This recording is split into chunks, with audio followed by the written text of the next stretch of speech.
Miles probably going to score. Big swing from Bodeker, comes up empty. 0-2. Ah, yes. If you're just joining us, thanks. Thank you. We're live. 0-2 count to Lex Bodeker. There's a runner at third base, and Bodeker smacks it into right field. It's going to drop foul. Not by much. Lex got all of it. Hey, 4 up, 3 down at the top of the first inning. Miles Smith got a base hit. He stands on third base at the bottom of the first. Lex Bodeker at the plate. Appreciate you joining us through these technical difficulties. Yeah. Bodeker trying to get the Bucs the lead here in the first, which I will say, that's one thing they have done well this season is scoring in the first inning. They score early. First 3 innings, they're pretty good. And the last 3 innings, middle part, who cares? That's where things get away from them, but no one cares. 0-2. Bodeker slings it foul. Dude, long AB. Dude is just competing here, huh? Just staying alive. You don't want to get to 2 outs and they have that runner at third base still. Oh, yeah. Make contact with every pitch you see.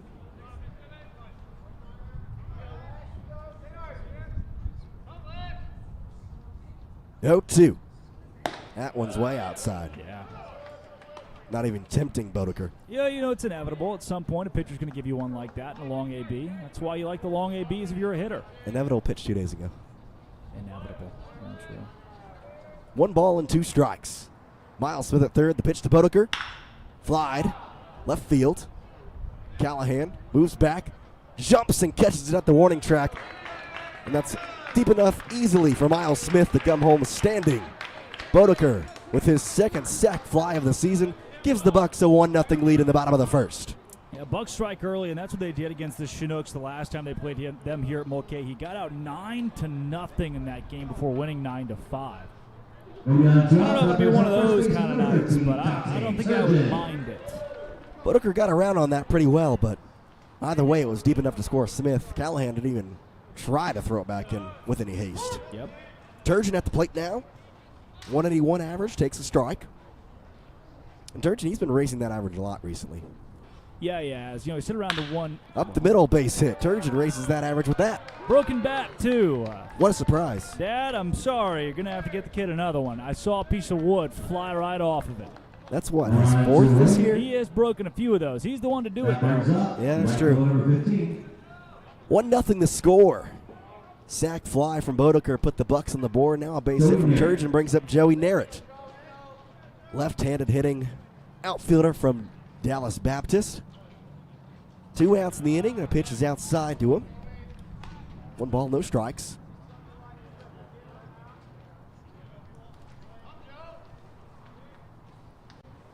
Narrett's been pretty good, huh? He has.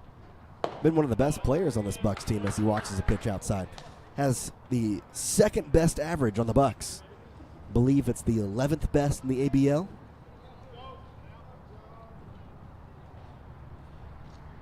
Two balls and no strikes. Turgeon at first. Narrett watches. It's 3-0. You go green light? No, I don't think so. Runner at first.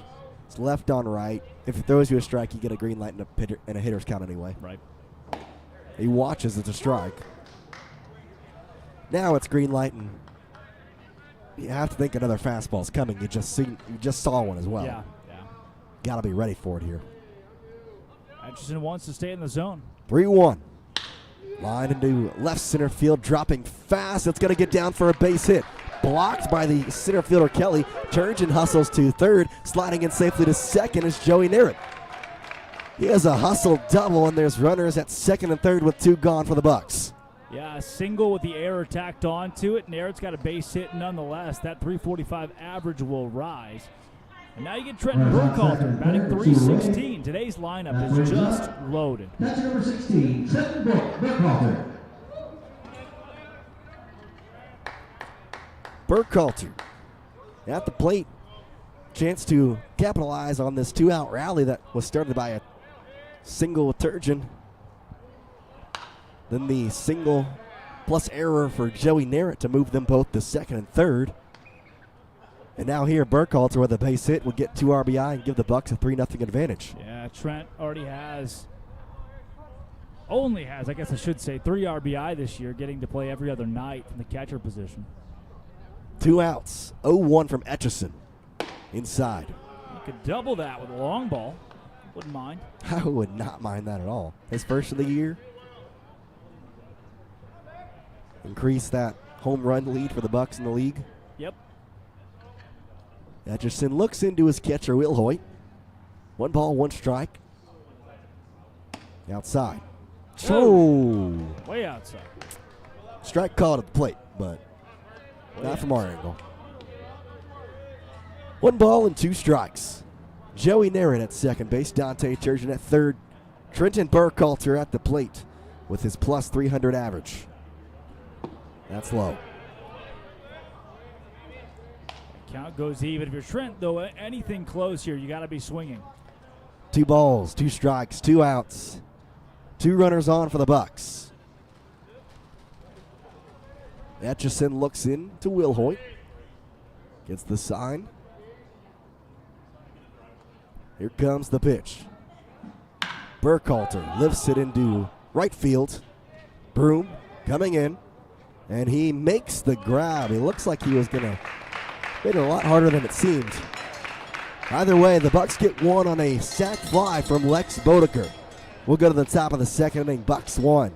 Chinooks nothing on the Steakhouse Baseball garlic Network. ribeye sandwich. Who knew the best thing to come from a steakhouse wouldn't even come from a steakhouse?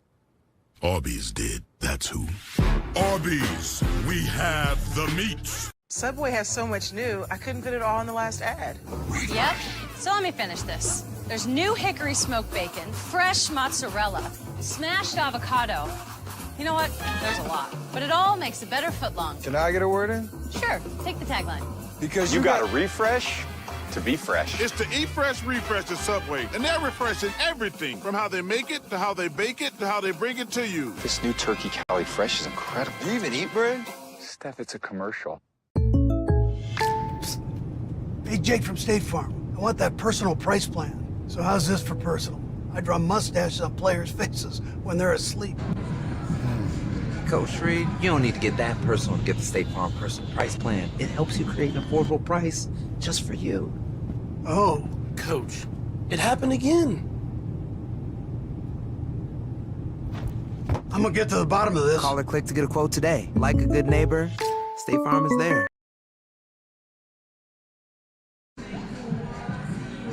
Welcome back to Mulcahy Stadium.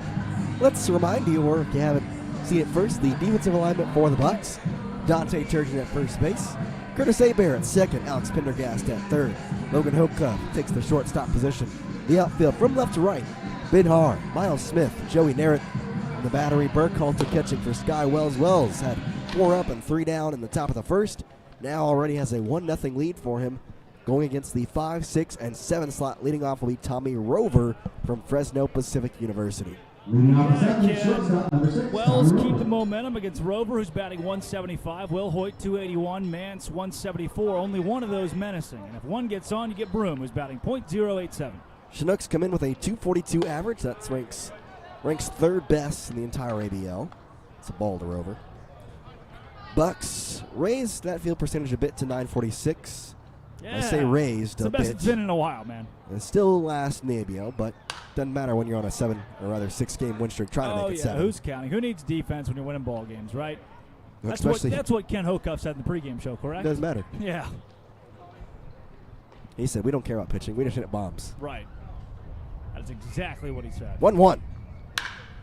That shot in a deep right field. Narrett goes back. It hangs up for him, and he catches the first out. Just coming up. This is one thing I've noticed about Wells. That's Rover coming up underneath the fastball. Wells has kept the ball high in the zone all night.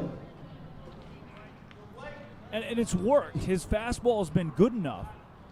These guys just can't keep up to it. Let's see if Blake Will Hoyt can, batting .281. Will Hoyt out of Dallas Baptist University. And he spoils the first pitch foul.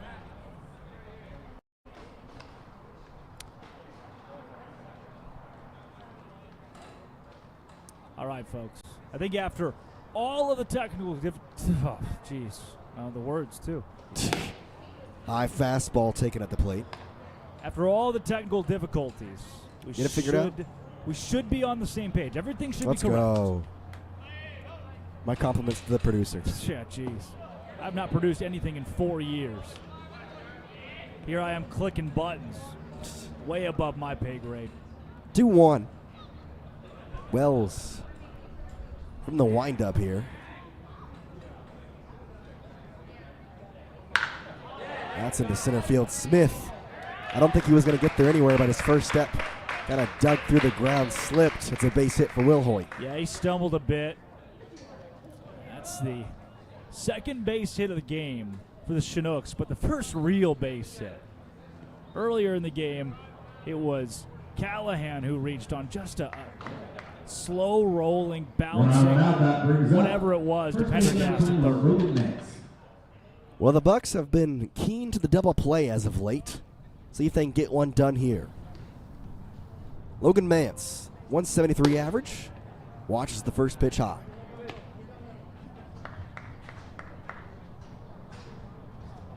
Mance, 4 for 23 from Slinger, Wisconsin.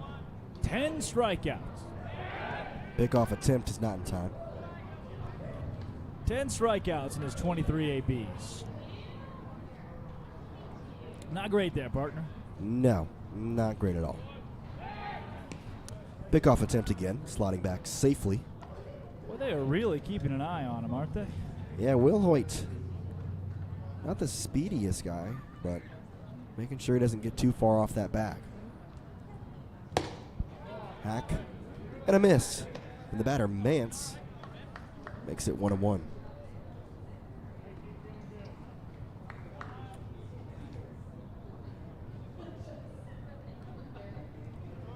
Mance has only walked once alongside those 10 strikeouts.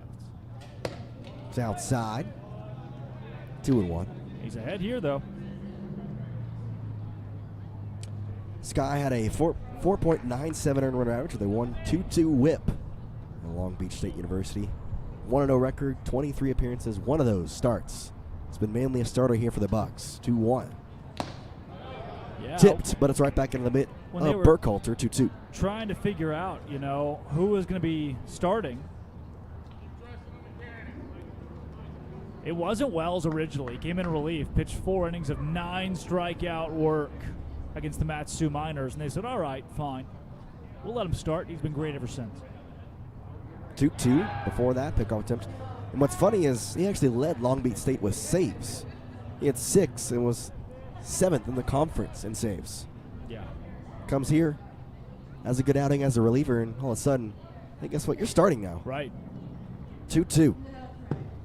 Just low. Off the table. Not the first time that Wells has gotten into a full count here early. Did the same thing against Callahan, who got that bouncing infield hit against him. 3-2 runner takes off.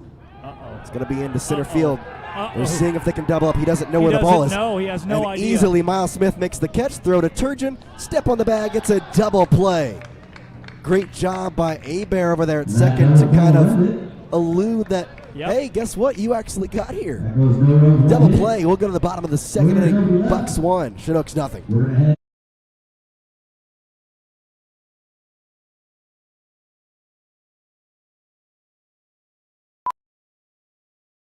Keep on the sunny side, always on the sunny side. Come into Village Inn and see why the sun rises and sets with breakfast. It will help us every day, it will brighten all the way, if we keep on the sunny side of life. Because a good meal is about more than just how it tastes.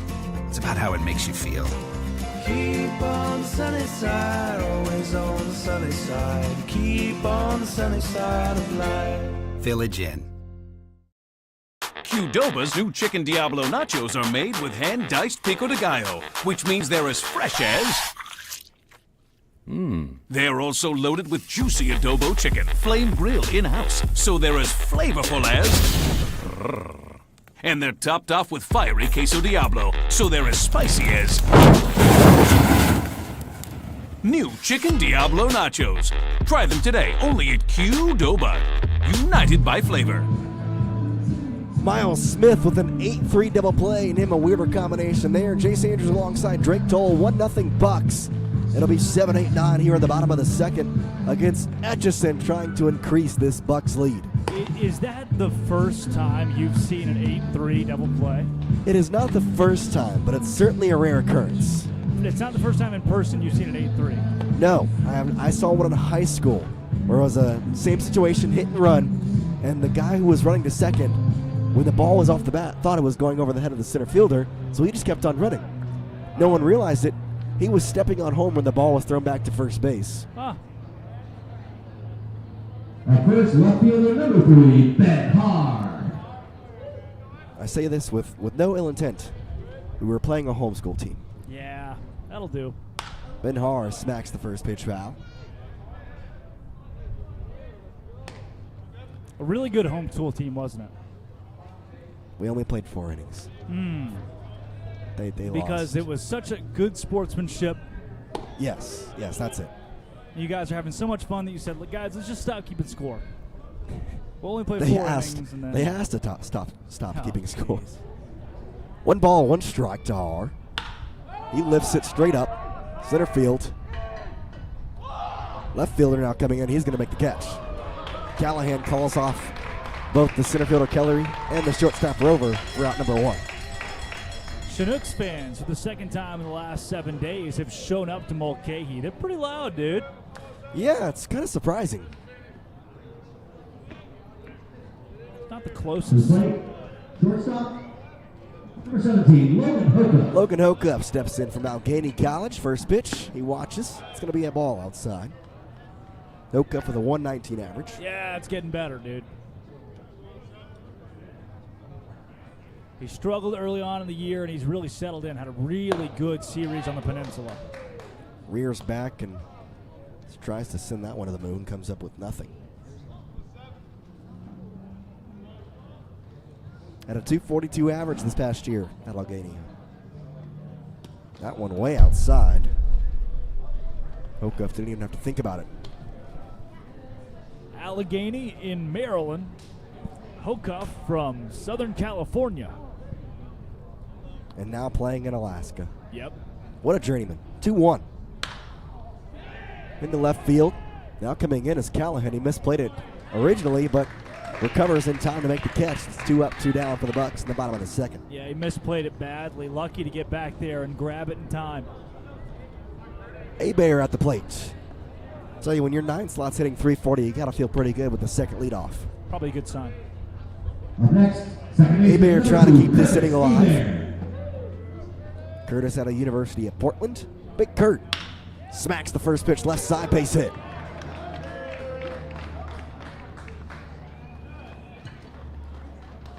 Two out single brings up Alex Pendergast. Attaboy, Kurt. On top of it. Saw it the whole way. Why take a first pitch, huh? No reason. Just come up swinging and it works out. Well, that's one of those, when a pitcher gets 2 outs very quickly, he's going to stay in the zone. You're expecting it, and Big Kurt just said, I'm going to go right with this pitch. Next to the runner on, third baseman number 6, Alex Pendergast. Now, what can AP do for me? Pendy at a 289 clip this year. 8 walks to 6 strikeouts. We don't talk about that enough. Contact guy that can also hit for power. What's the capital of Iowa? Slaps it foul. Iowa City? Des Moines. It is Des Moines. Okay, Who's from Des Moines, Iowa? That would be AP. Alex Pendergast. It's the capital of Alaska. Juneau? No, I don't know. That's why I asked you. Do you see what he did? Everybody at home. Did you catch that? 0-1 to Pendy. Tops it to the third baseman. Matheson across the diamond in time. 2 out single comes up for nothing. We'll go to the top of the third. Bucs 1, Chinooks nothing on the Anchorage Bucs Baseball Network.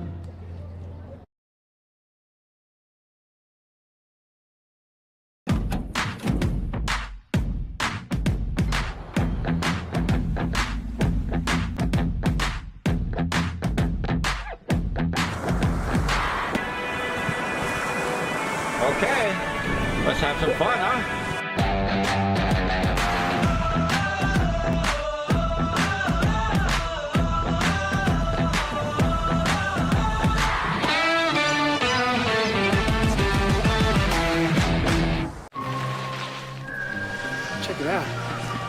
bet you know how much Mountain Dew is in there.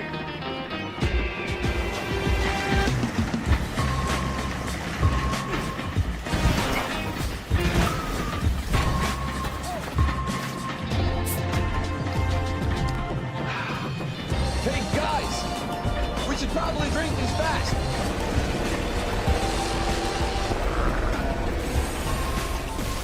To the do.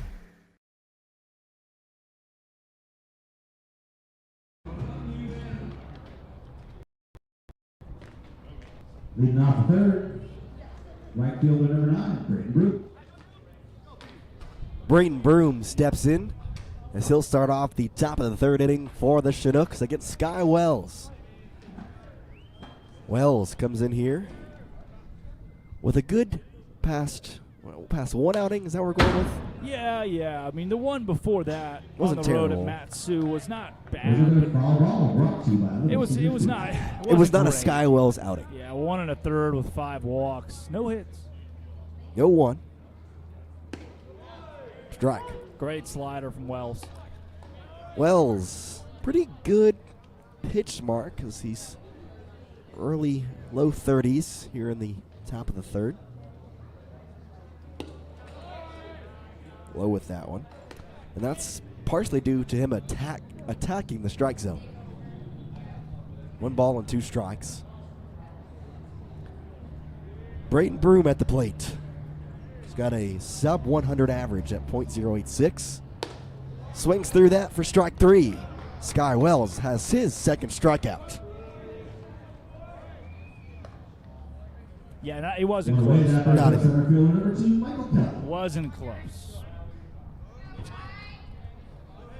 Michael Kelly steps in out of East Stroudsburg University. 5'11", 155, rising senior. Left on left. Bounces it. Pendergast with a pick. On detergent at first. Nice play by Pendy. There's 2 up, 2 down for Wells. What a glove by Alex Pendergast, man. That was a nice pick. Yeah. DH number 12, Austin Young. You see that perfect game the other night? I did. Well, other night. Wasn't it last night? It was last night. It was. Yeah. Domingo Herman. The last guy I would have expected to throw a perfect game. But it was against the A's, so you know. It was against the A's. Not that that nullifies it at all. It's just Anybody's got a fighter's chance. Exactly. 0-1 to Austin Young, who's back with plate 0 for 1. He watches the pitch inside. It's 2-0.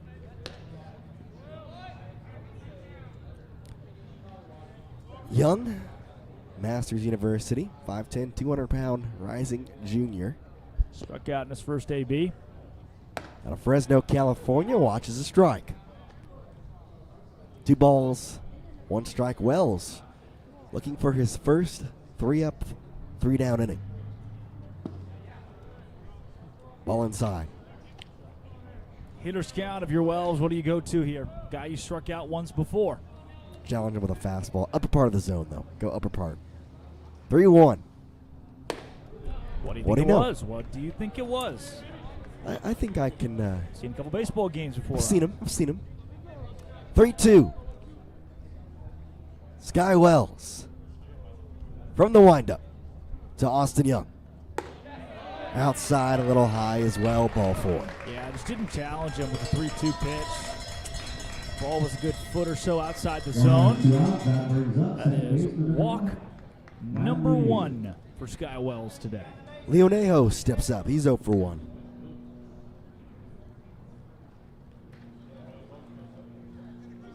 Leoneo, the second baseman today.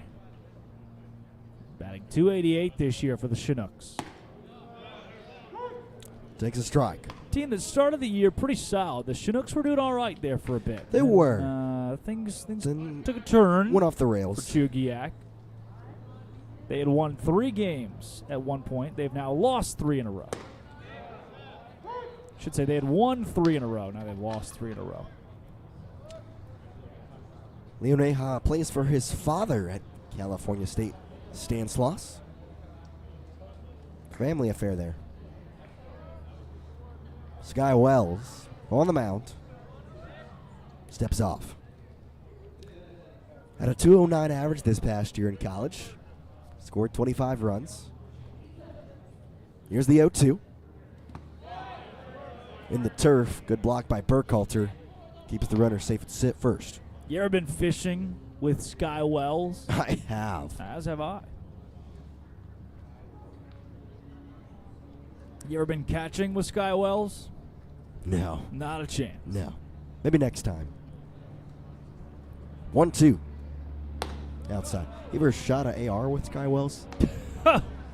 For legal reasons, I cannot respond. Okay, good. I haven't either. Okay. I didn't say that I haven't. Did not say that I haven't. You ever ate fish with Sky Wells? Now that I can say yes to. 2-2. Just slapped foul there by Leonese. That said, I've eaten fish with a lot of people. Another foul ball. Brought to you by Little Caesars Pizza. Leonejo was way behind on the fastball. I say do it again. Maybe don't even put it in the zone. Just go buzz it by his eye. Show him you're there. Started out 0-2 on this count. Now it's 2-2. Sky Wells check on the runner at first. Now here comes the pitch. Up the middle, off of Wells' back. Has to recover. Throws it on to first in time. Wells uses his body on that one. We'll go to the bottom of the third. Bucs 1. Chinooks nothing on the Anchorage Bucs Baseball Network.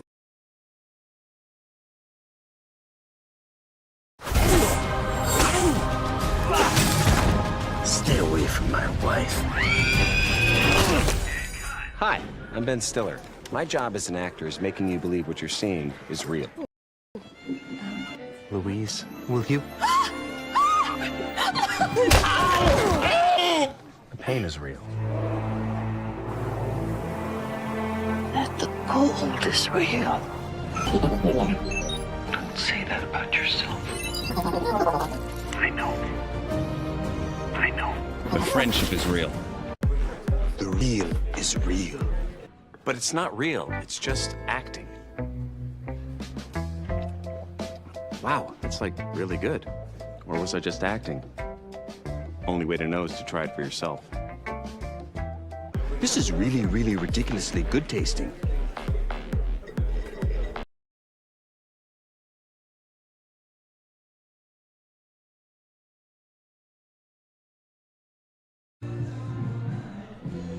Two, 3, and 4 for your Bucs here in the bottom of the third inning.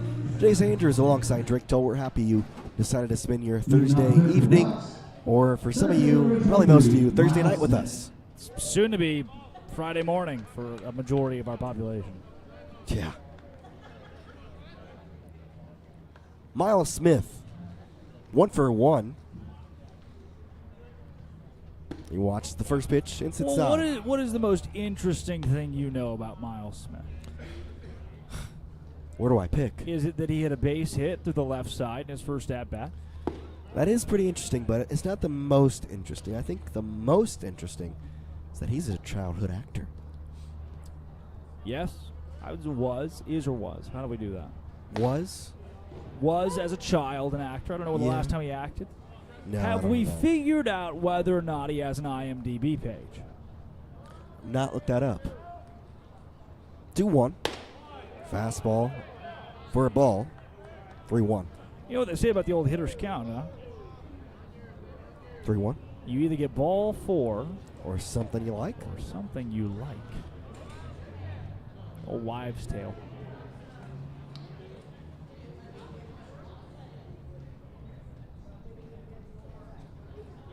Three-1. Ball 4. Leadoff walk for the Bucs in the bottom of the third. They try to add to this 1-0 lead. It wasn't House of Cards, was it? No. It was House of Lies. It was Parenthood, The Cape, and House of Lies. Yep, Miles Lamont Smith. Wow. He does have an IMDb page. Yeah, The Cape, Parenthood, and House of Lies. Well, there you go. We have a star on our team. You still got that star? Strike taken. I wish I did. I don't. Yeah, he was in one episode of House of Lies, one episode of The Cape, and one episode of Parenthood. Well, He there you was go. Justin, C.J. Voight in The Cape, and Theater Kid number 1 in Parenthood. I love Theater Kid number 1. Yep, I thought he was the best of the actors in Parenthood. Way better than Theater Kid number 2. Yep, just an understudy. He's also going by Miles Lamont. 0-2 to Bodeker. Ball 1. I didn't miss by much, did it? No, that's why I waited a little bit. Dangerous. It was. Bodeker has the 1 RBI for the Bucs on a sac fly. He scored none other than Miles Lamont Smith, otherwise known as that is right. Theater Kid number 1. Miles Lamont to some. CJ Voigt in 2011's The Cape. 5.7 stars out of 10. 1-2. Smith takes off. It's outside. Throw down to second. Smith slides in safe. And Miles Smith has a stolen base.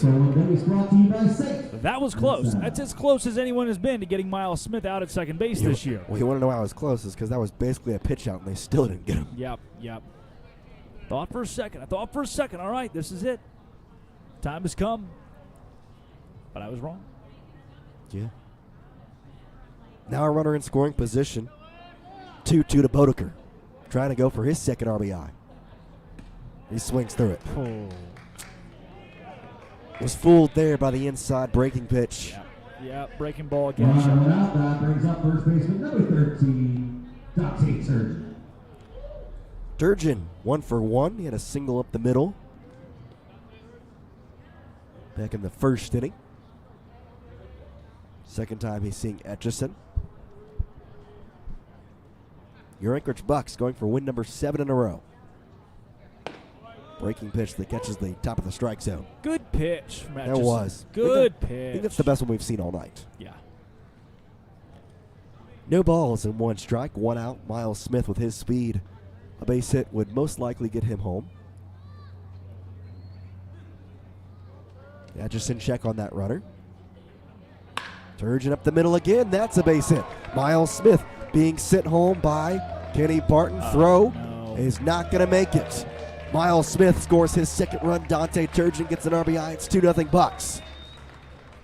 You know, let's be honest. Dante Turgeon hit that home run, and you're thinking, wow, man, he hit the first home run of the year. He's one of the dudes on this team. And you look at his batting average. For a while, you're thinking, oh no, it was .083. That's not great. It's a bad start to the season. And now Turgeon's batting average up to .217. He has just been red hot in the last 2 weeks. Took him a bit to adjust after the home run. Oh, he's been lights out. Big hack by Naird at the plate for strike 1. I love that. I don't know what he did, but Dante Turgeon has adjusted. Well, and here's the thing. And become so good. He's been the extra base hit machine, but today it's 2 singles.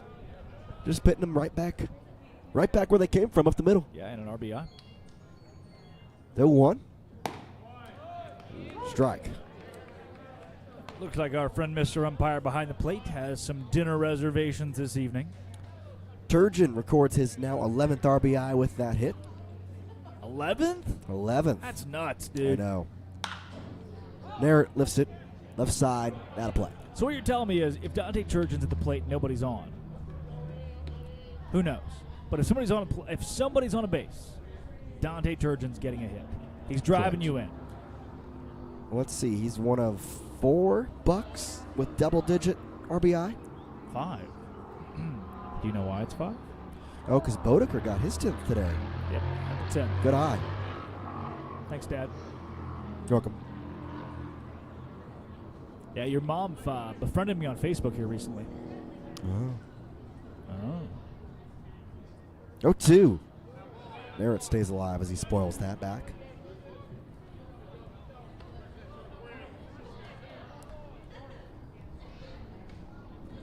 Why befriended? You could have just said friended. She befriended me. That's what I felt like. Fair enough. 0-2 once again. Naird into left field. Going back Callahan. He's at the warning track, and it's over the wall. Joey Naird gets his second home run as a Buck. As that one is gone, and the Bucs lead 4-0. That just kept going and going, and all of a sudden, it's a 4-0 game. Off the bat, that was a fun little pop-up. Yeah. Maybe it kind of gets the left fielder, Callahan, in a tizzy. And then next thing you know, he just turns around and watches it go. Maybe Naird put a charge into it. I have no idea. I thought it was a flyout. One of the strangest home runs I've ever seen. And it was a home run by a significant amount. Yeah, that it wasn't didn't close. Just sneak over the wall. 4-0 as Burkhalter fouls that pitch back. That was 358 feet.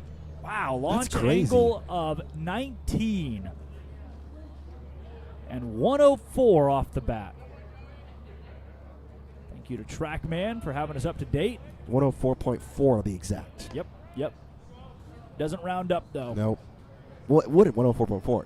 That's what I'm saying. Yeah. 1-1. Shot foul. I tell you, I mean, we both thought it. That just kept going. There was no chance. I thought, all right, well, now maybe it gets off the wall, Right. but No, that was a home run. 1-2 to Burkhalter. Bounced. Trent's batting average at 308 right now.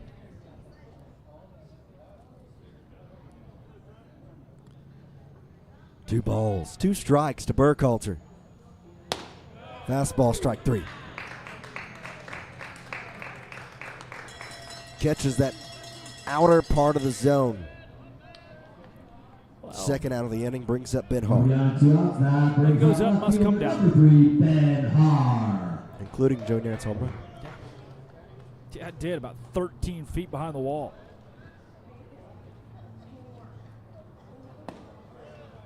Strike taken by Ben Hart.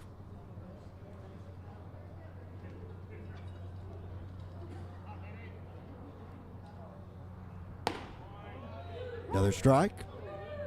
0-2.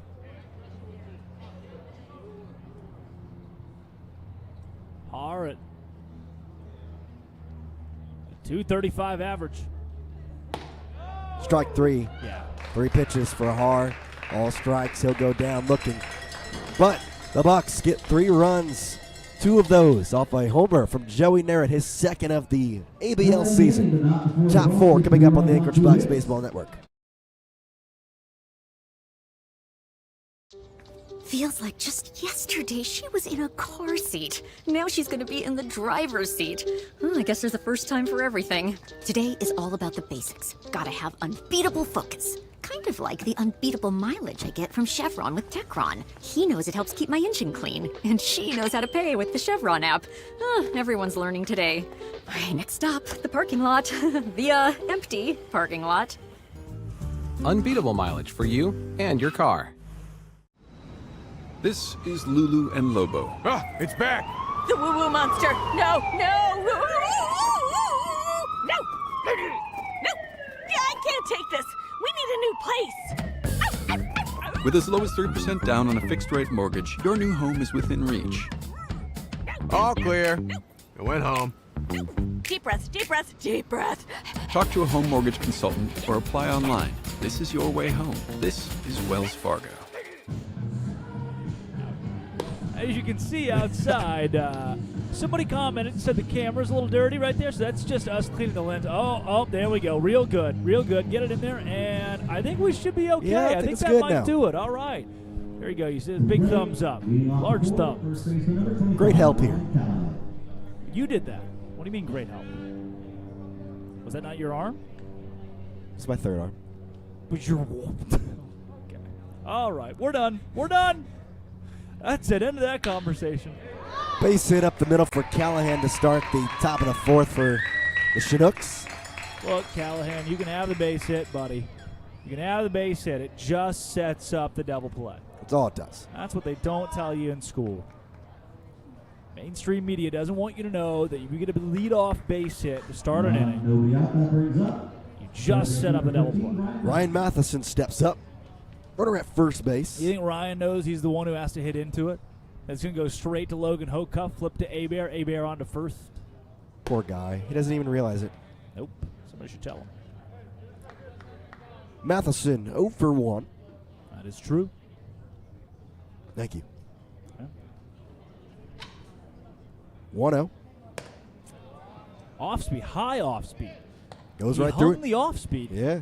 But it hung so much. I say hung. It's a tight break. That's just right above the belt. 1-1. Fly foul. Went fastball in the same spot. And just so behind on it was Matheson. This is Skywell's at bat early. 1 ball, 2 strikes. Matheson at the dish. Wells trying to roll up a double play. Or get a strikeout. That's right up the middle to Hebert. Flip to Hokuff. There's one on the Turgeon, and there it is. 4-6-3 double play, and that's just destiny right there. We knew it was going to happen. Yeah, I don't make things up. I just tell it like it is. I will say you missed it. It wasn't to Hokuff, it was to Hebert. But I show up at the ballpark and I get a feeling stuff's going to happen, and it happens. That's just the way things go. You could say we know baseball. First pitch in the center field, Miles Smith doesn't hardly have to move. And Sky Wells, after a leadoff single, cleans him up 1-2-3 with a double play. We'll go to the bottom of the 4th. Bucs 4, Chinooks nothing on the Anchorage Bucs Baseball Network.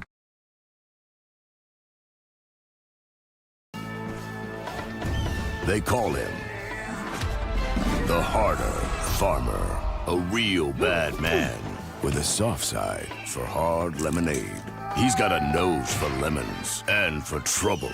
This time he's back with half tea, half lemonade, and 100%. Oh, wow. Oh, wow. Get your hands on some today before the harder farmer gets his hands on you.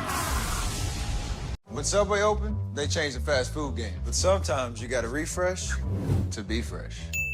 Welcome to the Eat Fresh Refresh, where there's so much new, some say it can't fit in one ad. I say, we're talking a new All-American Club, deli-style oven-roasted turkey, and... Oh, that's the new steak and cheese. Oh, yeah, I knew that. That's the one with the new seasoning. And that was the new MVP Parmesan vinaigrette. Right, which makes a next-level foot... Hold up, the Subway logo? Wait, I'm out of... 4-0 Bucs on the Anchorage Bucs Baseball Network. Bottom of the 4th. It'll be 8, 9, and 1. Jace Andrews, Drake Toll. What are we at? This is game number 19? See, the Bucs are 11-7. Is that right? 12-7. 12-7. So this is 20. Game number 20 of the season. Game number 20. We're well over halfway through. Logan Hokuff. Not a lot of baseball left to be played in Alaska. Come get it while it's hot. 4th of July is coming up. It's a big week for us. It is. It is. Up the middle, right back to the pitcher, Etcherson. Puts his glove in front. Throws on to Mance at first. 1 pitch, 1 out. They don't get much easier than that. Nope. And that's one of those where ball was right back to him, just stuck his glove out. Reflexes. Easy. Bam, you got it. It's over. Set him down. Hokuff's been good lately, though. He has. That play's not indicative of what Hokuff has done in the last couple weeks.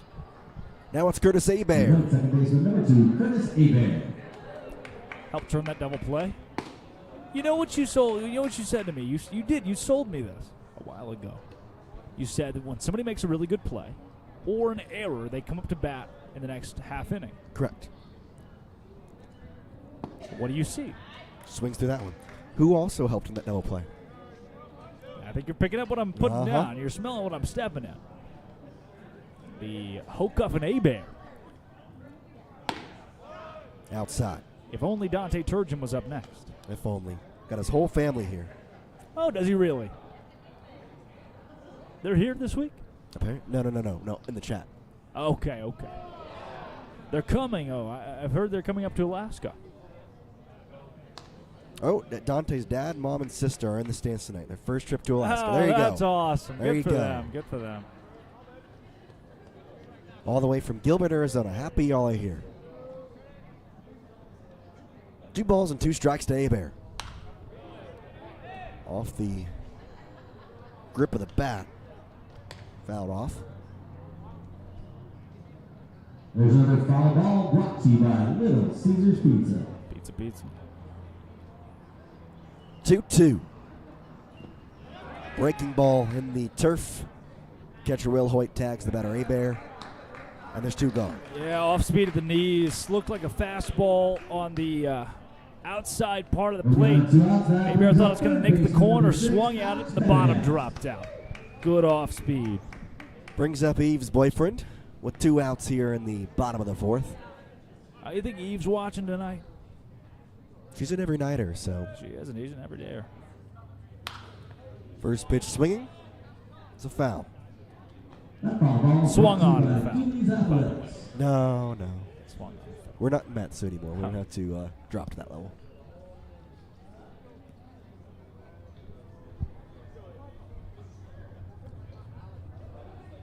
Oh, 1. Eve's here. Turf. We're good. We're good. We can continue, everybody. Yeah, we got it. We're in.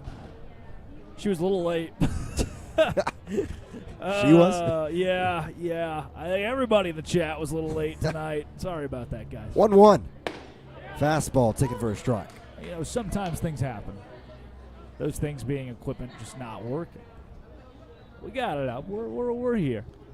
Sometimes the equipment wins, but only for so long. Right. 1-2. Pendergast stays alive. Alex batting .283. Made the rankings of the top 10 Bucs players through the first half of the season. Is that yesterday those were released? Yesterday, yes. Yesterday, okay. Notice the new camera quality, I say, and jinx us. Doesn't it look much nicer, though? 1-2 outside. Can't you tell what I've done? Paid $100 out of my own pocket to make that happen. Man, for the people. Por los mujeres. 2-2. Pendy lines it. Base hit left side. That's just kind of what he does at this point, you know. He got all of it. Gets on base. Right up the middle. Close enough to second base that the shortstop Rover couldn't get to him. That's a screamer from Pendergast. And what the Bucs do, it's 2-out rallies. Can they do another one? Miles Smith now steps up. It's 1-for-1 with a walk. Yeah. Acted in 3 different TV shows as a child. Father, a legendary NCAA player. Yeah, his dad was crazy good. Strike taken. Really good in the minors, too. Yeah, about a .295 in the Los Angeles Dodgers, I believe, their minor league system. Well, you got a 50-50 shot. Yeah, it's either right or it's not. It's outside. But his father in NCAA, he had 2 batting titles, one in 1989 with a .488 and in 1990 with .519, which was the 6th highest in NCAA history. He also had the 14th highest Division I history batting average in his career at .431. Miles, the plate, takes a strike. .431 batting average. Pretty impressive. Yeah. 1 ball and 2 strikes. AP at first. Miles Smith at the dish. Etchison on the mound still. Pendergast takes off. That's going to be a chopper to the shortstop Rover. He's going to have to make it quick, and it's going to be just in time to get Smith. Close play, but Rover gets it there in time. We go to the 5th, Bucs 4. Chinooks nothing on the Anchorage Bucs Baseball Network.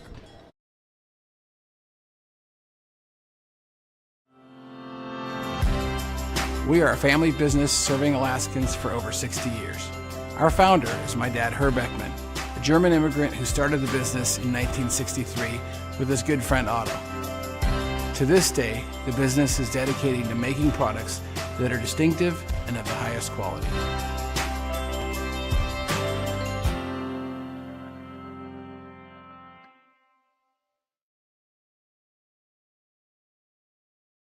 When Arby's added bacon to the Wagyu Steakhouse burger, it was like, not bad. Then Arby's grabbed that peppercorn ranch and has never felt more alive. Arby's, we have the meat. In 1986, we started Alaskan Brewing Company. And so we've always tried to reflect the quality that the state has in the beers that we make. Alaska's beautiful. It's true. It's real. For 30 years, we've been trying to capture the nature of Alaska and put it in a bottle. Today, 30 years later, we're still making beer in the last frontier.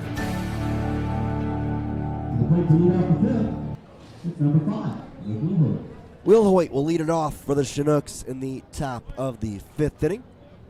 It'll be Will Hoyt, Nance, and Broom as it's 6-7-8 against Sky Wells. First pitch in the 5th. It's a ball that gets away from the catcher, Burkhalter, 1-0. good a time as I need to congratulate a myriad of Bucs players who have made commitments to play to further their college baseball careers at assorted universities. Michael Sarhat. Mike Sarhat going to Point Loma. Logan Hurd to Tulane. We talked about Zach Thomas. Going to Mercer this upcoming year. LSU Eunice to Mercer. Burkhalter to Nebraska Omaha. Jackson Sorensen, Iowa Western coming up. Yep. Yeah. 3-0 from Wells. Nowhere close.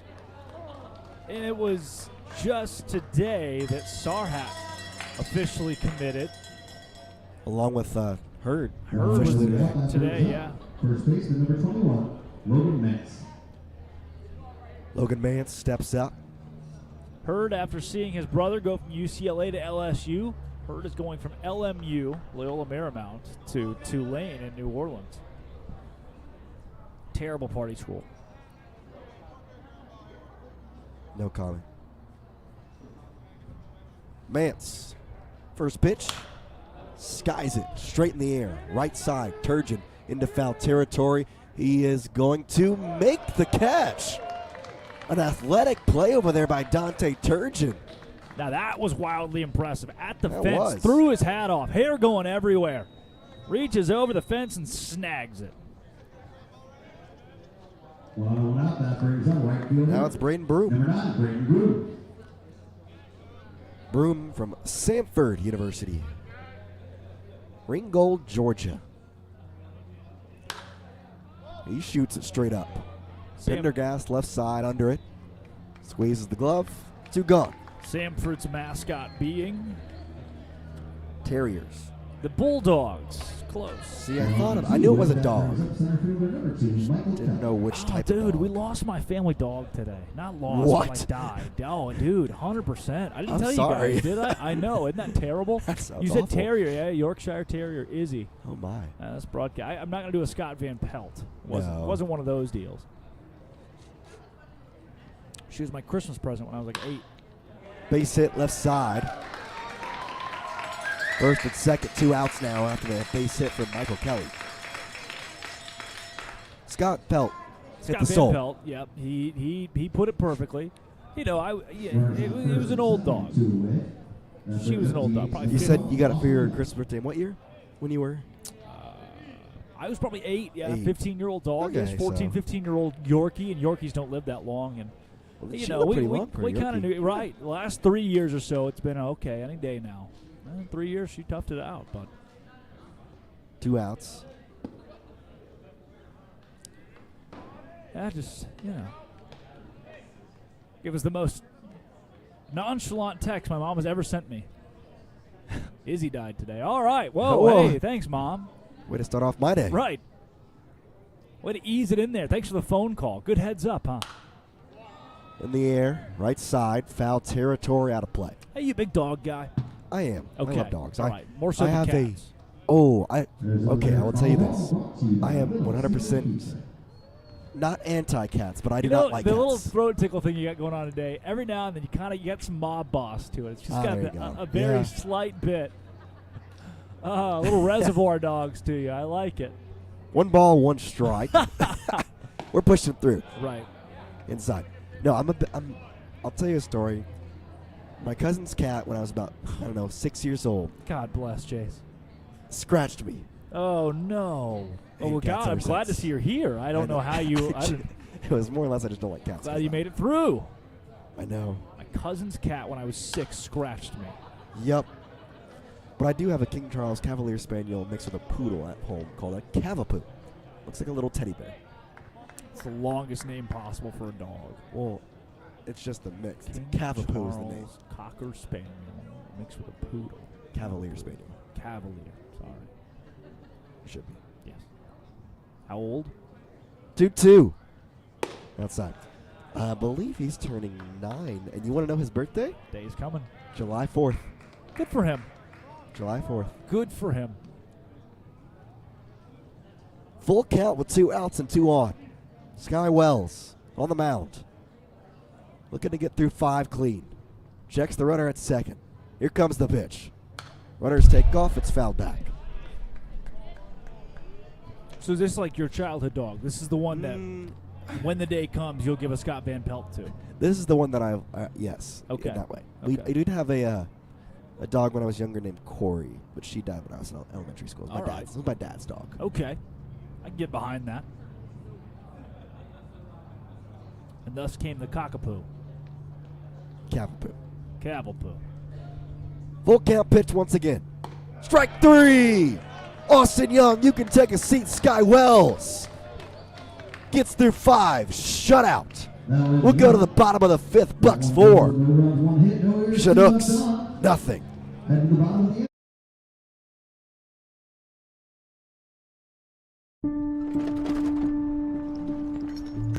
I'm currently the discipline engineering team leader at BP Win. I'm actually a chemical engineer by training. I started my career in the upstream oil and gas division. Spent about 8 years supporting operations, both in onshore and offshore processing platform. I knew I was ready for a change. As luck had it, I ended up in wind on a short-term assignment, which then I knew had to turn into a long-term assignment. I think if I were to advise people who are in upstream now and would like to transition into renewables, I would say learn as much as you can about the actual problems that wind farms face, the challenges they have to overcome, and how your skill set can help solve those problems. The general operating principles and operating rigor is the same, whether you're in upstream oil and gas or supporting operations on a wind farm.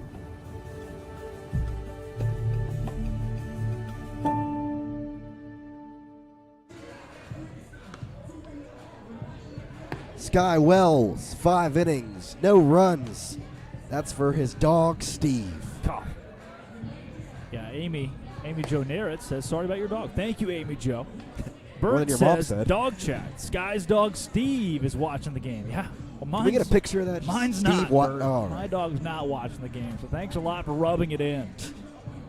Glad that Sky's doing so well. Dude, he's just been so good this season. He's Aside from amazing. that one start, he has been perfect. And even that one start, we still won the game. Yeah, that's right. That's right. So is it the one where Ken Hocuff got thrown out? One of the two, yes. You got to just hit or miss. Yeah, you just throw a dart at the board there. 50-50 chance. Which one that Ken got thrown out from? First pitch from Etchison to Bodeker. Swing and a miss. Strike 1. Jackson Sorensen's out of the lineup tonight. He is. Could be in a pinch hit opportunity at some point, though. Well-deserved rest. Well-deserved rest.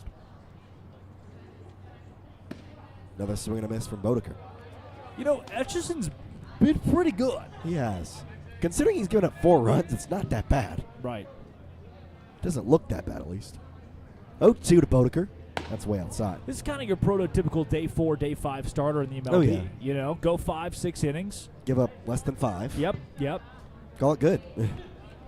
My problem is you're facing the Bucs' first or second best starter. Right. And that's honestly how I like to judge, especially summer league ball. Look, there are dudes in MLB that their whole career, their ERA sits 4, 4.5, 5. But they keep it there. That's Yep. all that matters. Yep. 1-2 to Bodeker inside. The Brad Johnson, Boston Red Sox, right? Mm-hmm. Fastball wasn't very hard, wasn't a good fastball, but man, his curveball was great.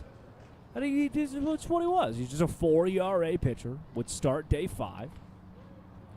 Not a bad career to have. 2 balls, 2 strikes.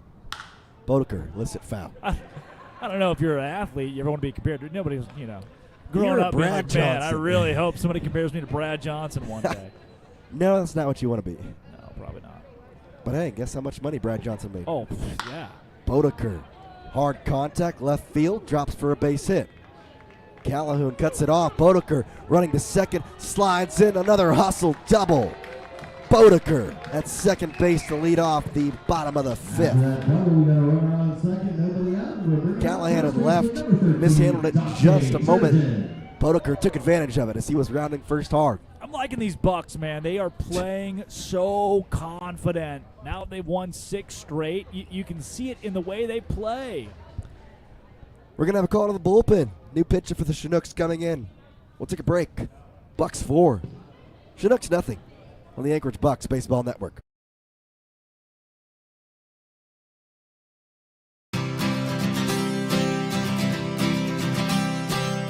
When I first moved to Alaska, my whole family was saying, oh boy, this is a strange phase in his life. I saw pictures of the place, gorgeous scenery, and then I took a summer job here and fell totally in love with the mountains, the ocean, everything. But I think what kept me here was the people. The idea of starting a brewery seemed to match and mesh what we enjoyed about our life up here.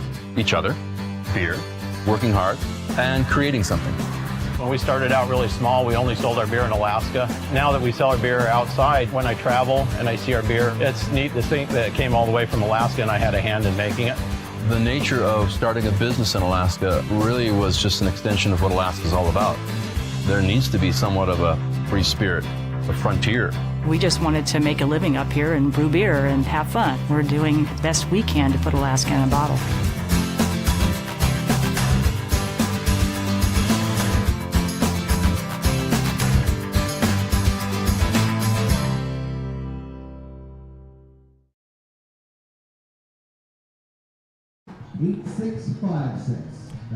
We have a winner of a free Little Caesars pizza here at Mulcahy Stadium. I wish it was me, but instead we just got a new pitcher. Tristan Copeland on the mound for the Chinooks. Drake, what can you say about Copeland? Tristan Copeland out of Oklahoma Christian University, 5'11", 175, a righty, sophomore. He is 3-0 this season with a .087 ERA. 4 appearances, all in relief, 10 1/3 innings pitched, 14 strikeouts, 7 walks, just 4 hits allowed. His 3 wins have come against the Miners, the Oilers, and your Anchorage Bucs. Got a 3-2 victory on June 9th, a game the Bucs led 2-1 for the majority of it and fell apart in the end. In 3 innings, gave up just 1 hit to the Bucs and struck out 4, along with walking 1 of the 10 batters that he faced. He's from Albuquerque, New Mexico. Drake, what's the most famous movie you can name based in Albuquerque, New Mexico? Tombstone.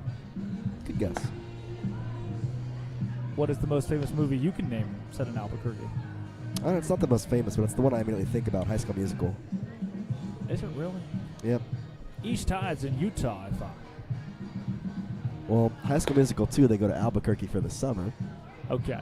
Also, Tombstone was not set in Albuquerque. I just want to throw that out Kind of thought there. that, Yeah. but, you know, I don't want to say anything. I'll Break be your your charm. huckleberry.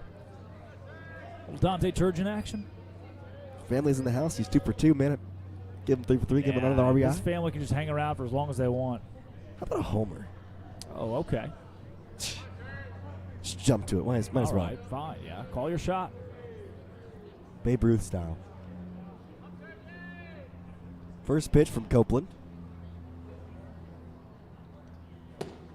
He swung for the homer. They say that was a popular myth. Babe Ruth didn't actually call his shot. I was about to ask that. Do you believe it? In the video feed, he what there is of what the video feed? He points over at the dugout. That's what he's doing. He's jawing with the other team, saying some things that probably aren't appropriate for the Anchorage Bucs Baseball Network.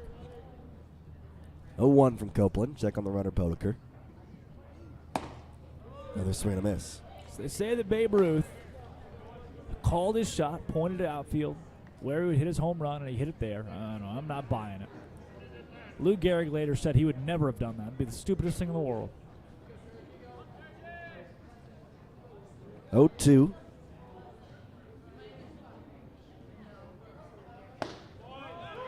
Strike 3. Turgeon thought I was a little bit inside. He'll go down looking. Yeah, close pitch. 2 strikes. I mean, I don't know how many umpires in this league call that a strike. This one does. One out, that brings up number 15. Well, Chugiak. We know this league. Yeah, we've seen some games in this league. 1 out, Narrett at the plate.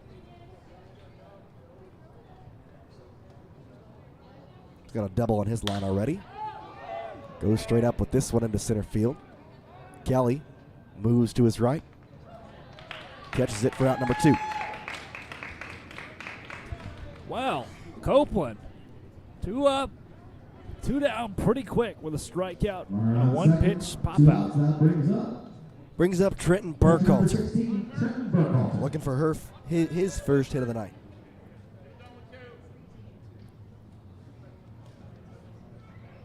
Bodeker at second. He got there with nobody out. Not trying to push him across with 2. First 5 guys in the lineup have 7 hits. 6 through 9. Breaking pitch, and the signs were off there by the catcher Yeah. and pitcher. And pitcher Copeland immediately says, "Hey, that's my bad. I definitely didn't read the sign right." So it's 1 through 5. 7 hits for the Bucs. 6 through 9. 1. Been top heavy in the lineup tonight. 1 ball, no strikes, 2 outs. Copeland on the mound. Check on the runner, Bodeker. Gets away from the catcher, Will Hoyt. Bodeker easily to third. Pass ball. 2-0 count to Burkhalter now with Bodeker just 1 bag away.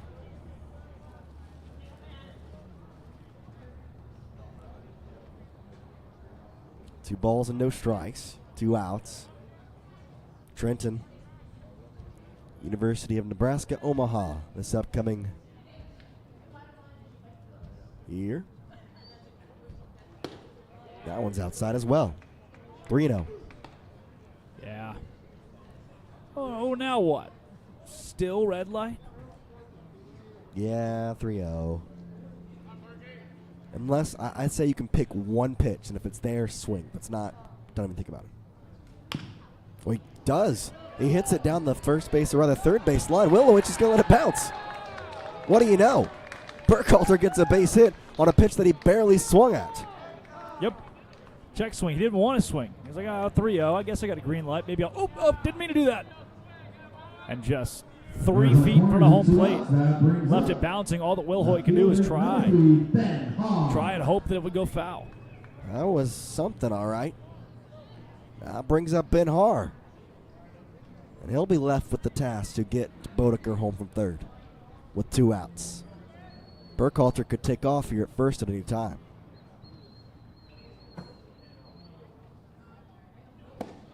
Big swing from Burkhalter. 0-1. Ben Haar, 0 for 2 with the strikeout, batting .229 this year. Usually hitting in the 9 slot. Got moved up to the 7 hole today. Does have a home run.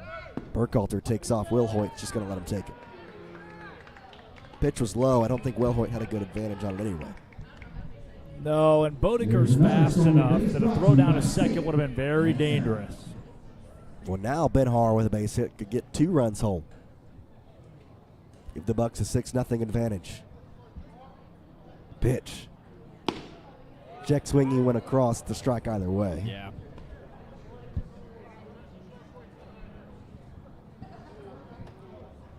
One ball, 2 strikes, 2 outs, 2 runners on for the Bucs on a 4-0 lead already. Get some more insurance run here with a hit from Ben Haar. 1-2 inside. Yeah. Good eye from Haar. Only missed by about an inch on the inside part. Right at the knees. Ben Haar out of the University of San Diego. With a 2-2 count from Copeland. Inside, almost nicks the knee, and it'll run full. All right, 2 in scoring position, 2 down. Full count, got a chance to add a couple more. Really try to put this thing away. Copeland looks into Will Hoyt and gets the sign. Anything close, you're swinging here. Full count pitch to Ben Haar. Ball 4. Just off the table. Bases loaded. Off the table. And now you get Logan Hocuff. This is his spot. This is his spot. He's only got 1 RBI this year in 42 at-bats. 5 hits to his name, batting .114. Struck out 19 times to 6 walks. Here's your spot. Blow this thing open. That brings up shortstop number 17, Logan Hocuff. Haar at first. Bodeker at third. Burkhalter at second. Copeland on the mound. First pitch to Hocuff. Fouls it straight back. Just under it.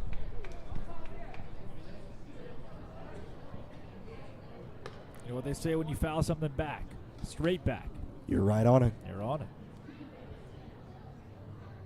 No balls and 1 strike now to Hokuff. One of the bigger spots he's seen this season. Copeland on the mound. And from the stretch, the pitch. Swing and a miss. Strike 2. Well behind on the fastball. I think Copeland will go back to it. Hokuff, 0-2. Runner at every base for the Bucs. Trying to break this one open with a 4-0 advantage already. Bottom of the 5th, Copeland. The 0-2 to Hokuff. Strike 3. Yeah. Tough pitch, and Hokuff goes down looking. Bucs threaten, but ultimately push nothing across. We'll go to the 6th. Bucs 4. Chinooks nothing on the Anchorage Bucs Baseball Network.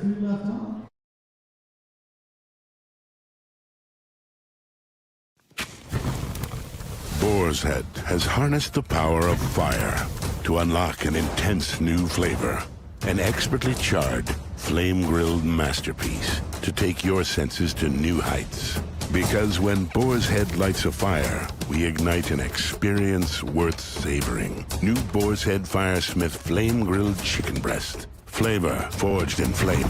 Available only at the deli and only from Boar's Head. Compromise elsewhere. If there's one thing I've learned at Speedy Glass, it's that every chip becomes a crack. Today, I'm going to show you why. When we look at a chip up close, we see tons of tiny cracks that are just waiting to spread. Don't wait for your chip to crack.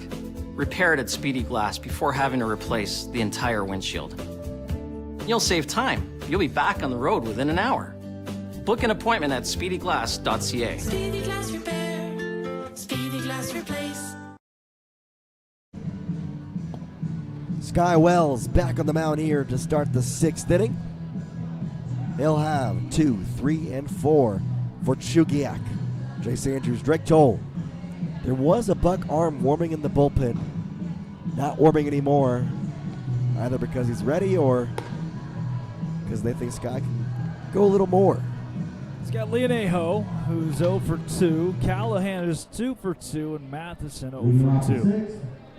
Second baseman number 1, Ryan Leonejo. Leonejo steps up. 0 for 2. Batting average now sits at 283. Pretty good average. Anything in the summer ball range. Oh. Bunts it. First pitch. Pendergast. Bare hand throw on the first. It's way late. A bunt single puts the runner at first for the Chinooks. In the top of the 6th. Bullpen for the Bucs. Busy over there. Sky is working on his 67th pitch coming up. Not bad. No, not at all. Not bad. In the 6th inning, you're sitting in the 60s. Yeah, pretty good. Now, summer ball, you're not going to pitch to the hundreds. You're going to go to maybe 80. Remember what happens when the leadoff man gets a single. Just baseball destiny. Especially if it's a weak bunt single, literally a bunt.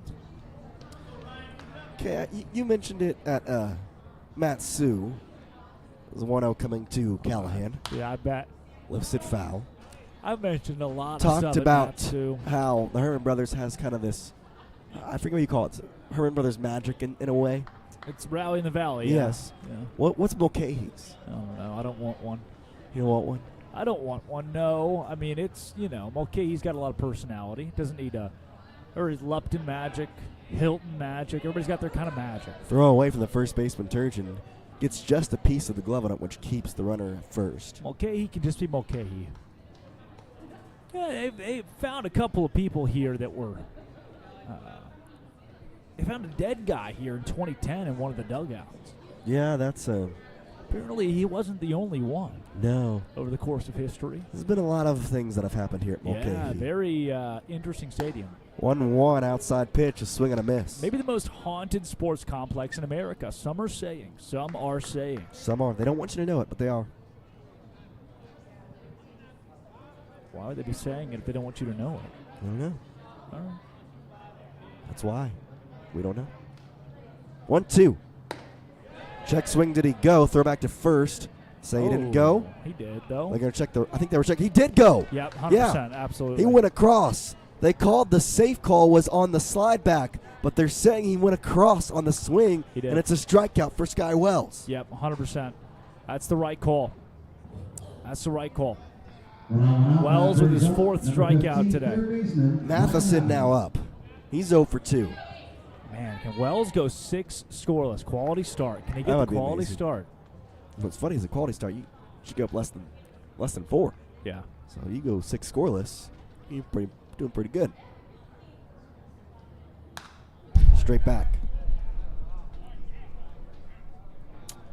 Matheson, 263 average. He's got 15 hits and now 57 at bats. I mean, here's a question. If you want Sky Wells to go 85 pitches today, he's only at 72. If he gets a couple quick outs. 0-1 pickoff attempt. Do you consider it, you know? Try going to 7th. And once Wells exits, who comes in? Yeah, there is somebody out there in the bullpen. I can't tell. It's a lefty, though. Wells has been good, man. It's been good. 0-1 here to Matheson. Again, a pickoff attempt.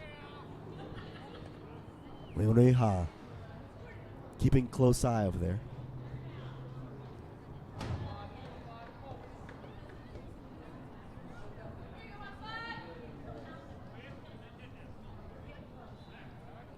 Wells again, pick off. There's Leonejo just that fast?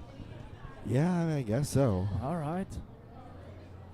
Ryan Leonejo, Masters University. He's got 5 stolen bases, 3 stolen bases this year. Swing and a miss at the plate from Matheson. It's 0-2. Wasn't too close to that one.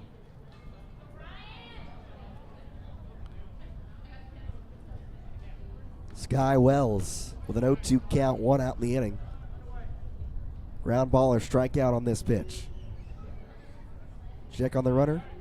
He throws it over there. Huh.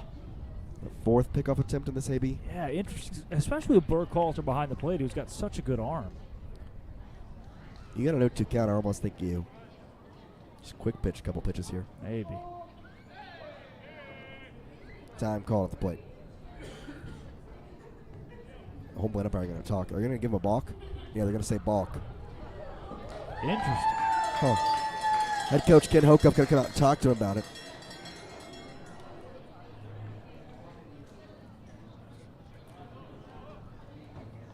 This guy asked for a new ball. It's a balk called.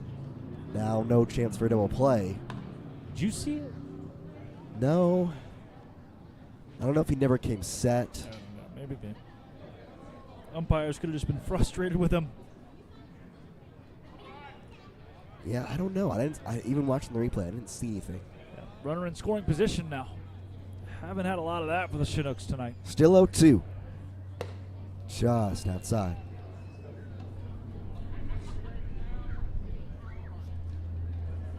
Wells is now at 20 2/3 innings this season.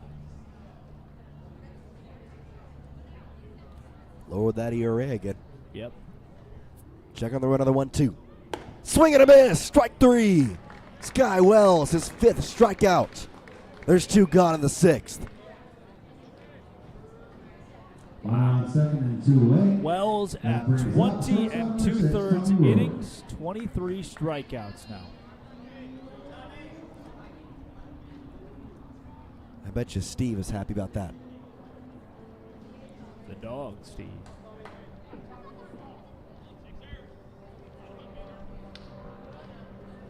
Pitch to the new batter, Rover, is fouled off. League leader in strikeouts, Casey Uper with 23. High schooler. Yeah. 2nd in the league, Mike Sarhat with 21. Told you Wells now has 23. He'd be tied up there with Uper. Cameron Crane has 19. What a turnaround. 0-1. Outside. Wells, Sarhat, and Crane. Just some unbelievable stuff from those 3 guys.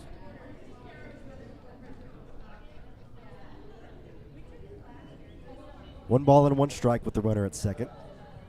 Rover at the plate. Fastball. Just inside. 2-1. Another guy, Connor Thornberry's up there. Ty Atkins. These are guys that the Bucs have either hit around or beat, Uper included. This offense is just that good. Thornberry was the recipient of the 2 RBI single from Sorensen as the runner takes off. Burkhalter throw to third, tag. He's saved. Close there, Pendergast. Little question on the call. It's a strike at the plate, though. It's 2-2. Yep, all of it's null if you get a strike here. Hey, strike here. Takes over the strikeout lead, too.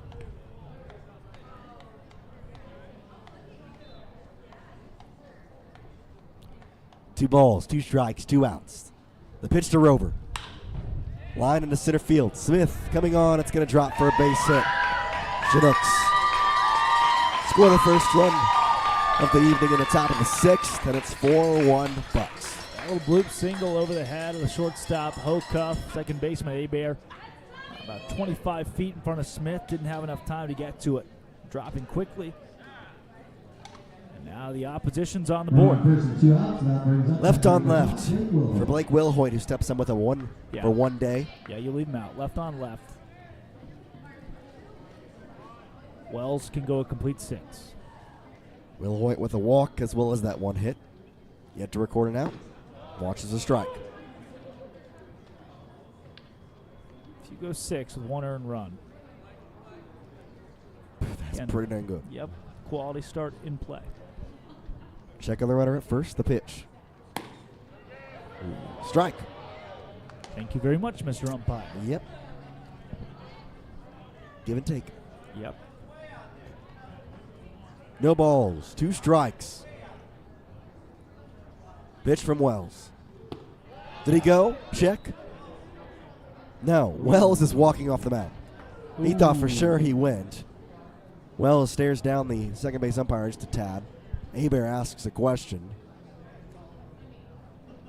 I thought he went across. To 1-2 though.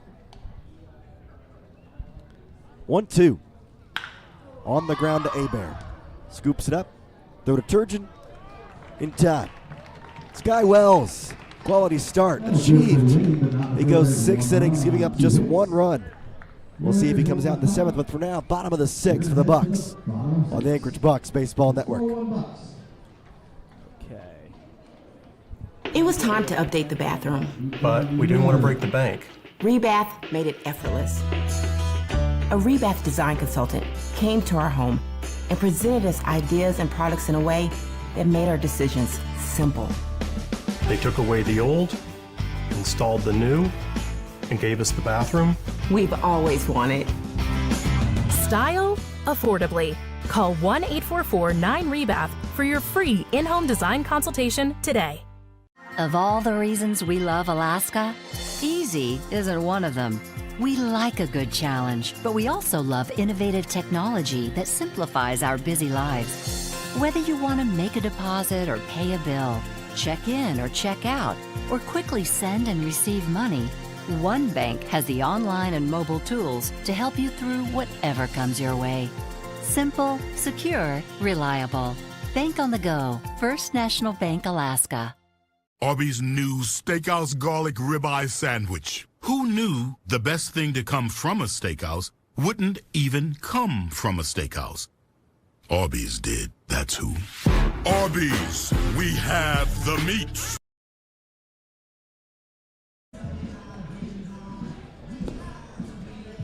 Welcome back to Mulcahy Stadium. Bucs 4, Chinooks 1. We're in the bottom of the 6th. It'll be 9, 1 and 2 for the Bucs.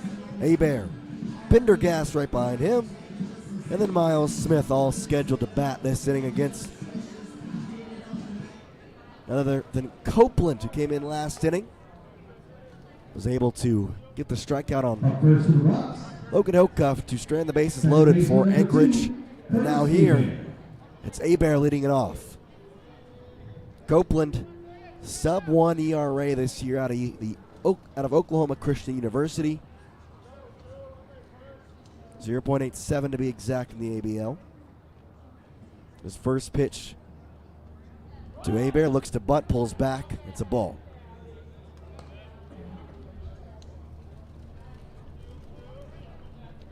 Oh, Steve, the dog of many emotions. 1 ball, no strikes. Pitch to Curtis Hebert, leading off the bottom of the 6th. Breaking pitch drops over top of the zone. The Chugiak fans don't like it. I certainly do. It's a ball.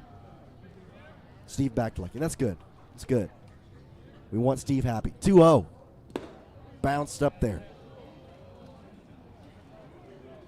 3-0. Curtis Hebert out of the University of Portland, one of the hotter hitters in the ABL. Can also pitch. He's one of the top 10 players in the Bucs. 3-0. In the turf, ball 4, a leadoff walk. Not only a leadoff walk to the 9 slot. Alex Pendergast now stepping up.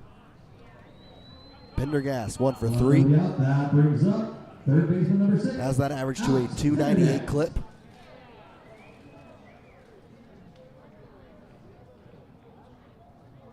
Trying to get on again today. We've got a pinch hitter in the on-deck circle, as it's going to be Zach Thomas.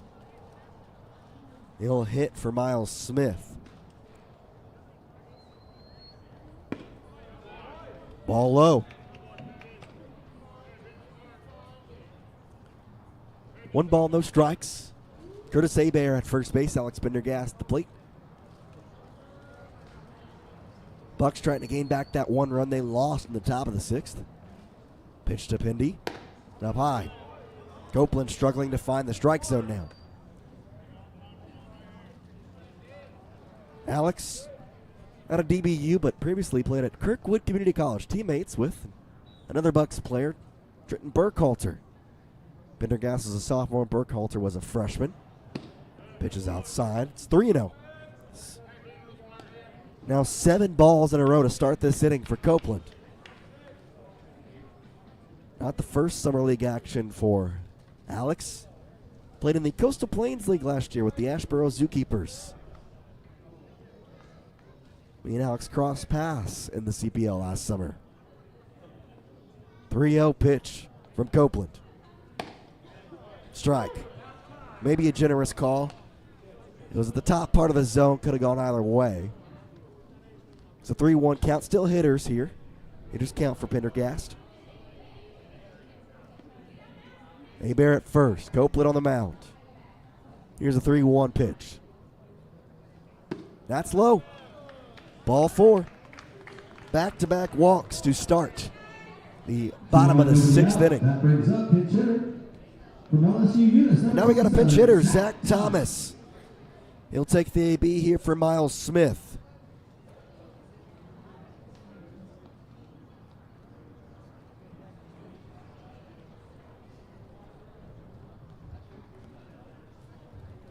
And there will be some defensive adjustments coming in the top of the 7th. I can only bet us. Don't believe Zach will play center field. If I had to guess, Bodeker will move probably to center field. Well, I don't know. Looking at the lineup, Bodeker's the DH, so you can't really take him into the field. That would get rid of that. Turgeon at first. You would expect him to move to the outfield. Maybe what you would do here is move Har, or you could possibly move Joey to center. Put Dante in at left or right, and then Thomas could take over at first. Unless, I mean, Turgeon's up or scheduled to be up here at a couple ABs. Maybe they pitch it for him too. Sorry, partner. The line at the bathroom was crazy in this place. There's a lot of people. Oh, I ever told you I just ran up the stairs. They got a capacity of 4,000. And they packed it out today, and all of them had to pee at the exact same time. Including you. Oh, geez. Yeah, I'm telling you what. It's crazy times. You know, we had this conversation at Matt Sue. So we'll have great What do you do if you have to pee, right? You You don't. Well, I decided I'm going to break the rules. It didn't pay off. No. How you been doing up here, huh? Pretty good, I will say. If there's a double play or something, we may have to send you out of the booth. Back-to-back walks. So I can deal with that. Back-to-back walks against a guy who doesn't walk a lot of hitters. Yeah, it's going to push them out of the game. Got a new guy coming in. You know, I don't hope this on him, at all. But you wonder any kind of uncomfortable feeling in his arm, if that could have played into this. Well, now we got a discussion here. Umpire coming up. Yeah, it looks like the umpire's not very happy they're taking him out of the game. I mean, are there ABL rules on pitcher has to face X amount of batters? It's 3, but he faced 3. He's faced 3. The only problem is the head coach came out, visited him once before the AB, then came back in, and then visited him again, and is now taking him out. So, but I don't know if you can visit him twice in the middle before an AB. Yeah, but the second if you time visit him twice, you would have to take him out. Right? Correct, which is so then what would the issue be here? Just let the guy take his kid out. Well, I think the issue may be you can't visit him twice, and they didn't stop him in time. Well, okay, here's your penalty. You get a technical foul. Both teams shoot free throws, we play on. I like that. Speaking of which, did you see they're not going to let him bring it in. So it's Copeland. So they're not going to allow the new pitcher to come into the game. No. So they got to stick with the Copeland kid. Oh, dude. Very confusing. Look, you know what? There's probably a rule somewhere. Oh, I'm sure. We're gonna cry and moan on behalf of the Chinooks, and there's probably a rule that says you can't bring X guy in to do X thing. Did you see the video? I think it was in minor league, maybe summer league. It was a little ground ball to third base. They threw it to the first baseman, and he was in front of the bag when he caught it. And he started running their batter down. No. Well, as the batter got down to about home plate, he faked a jump shot and ran into the guy. That's awesome. Basically saying, hey, I want a foul there. I want a foul. That's awesome. Thomas at the plate facing Copeland, and it gets away from the catcher, Wilhoit. He can't fight it. It goes all the way to first. Abear rounds third, takes a look at home, stays put. And I think that furthers the question, is Copeland dealing with some arm issues right now? Correct, which I don't know. He has what been that is. so good this year. 4 games, 10 and a third innings pitched. 7 walks is not great, but it's not this kind of implosion. Well, he's thrown 10 pitches in this inning, 9 of them balls. Yeah. Now the infield in for the Chinooks. And I guess by rule you got to leave the poor kid out there, even if his arm is hurting. We'll see. In that case, this is the pitch to Thomas. He's outside. In that case, it'd be injury, which you could take him out whenever. Right. That's true. No, that's true.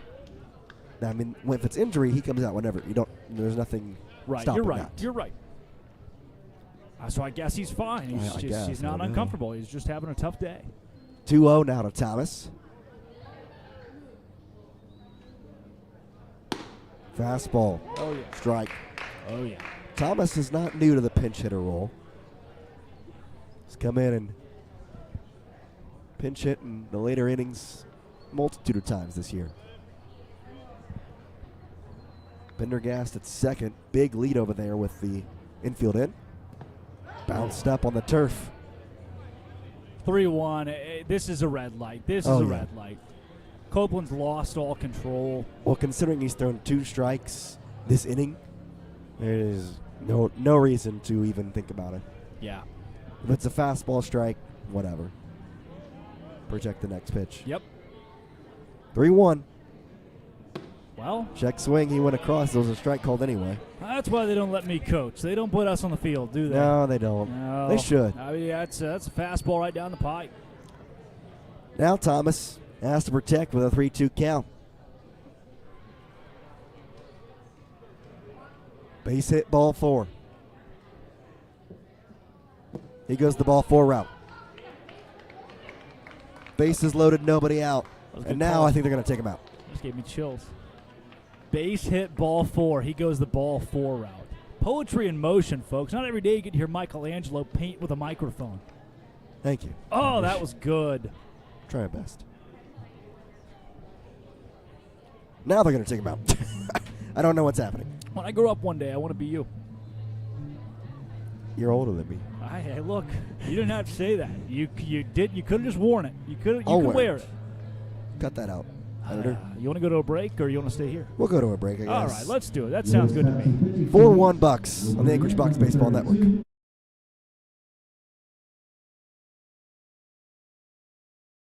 Arby's new Steakhouse Garlic Ribeye Sandwich. Who knew the best thing to come from a steakhouse wouldn't even come from a steakhouse? Arby's did, that's who. Arby's, we have the meats. Subway has so much new, I couldn't fit it all in the last ad. Yep. So let me finish this. There's new hickory smoked bacon, fresh mozzarella, smashed avocado. You know what? There's a lot. But it all makes a better footlong. Can I get a word in? Sure. Take the tagline. Because you got to refresh to be fresh. It's the Eat Fresh Refresh at Subway, and they're refreshing everything from how they make it to how they bake it to how they bring it to you. This new turkey Cali Fresh is incredible. Do you even eat bread? Steph, it's a commercial.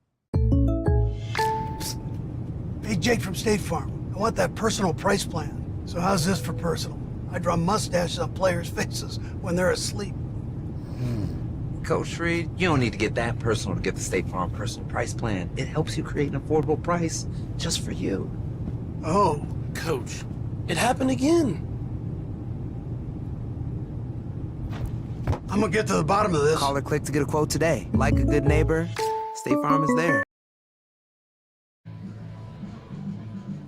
We got a new pitcher on the mound. It's Aaron Plotkin. Drake, you got anything on Plotkin for us? 100%, partner. I'm glad that you asked. Plotkin comes into today's game.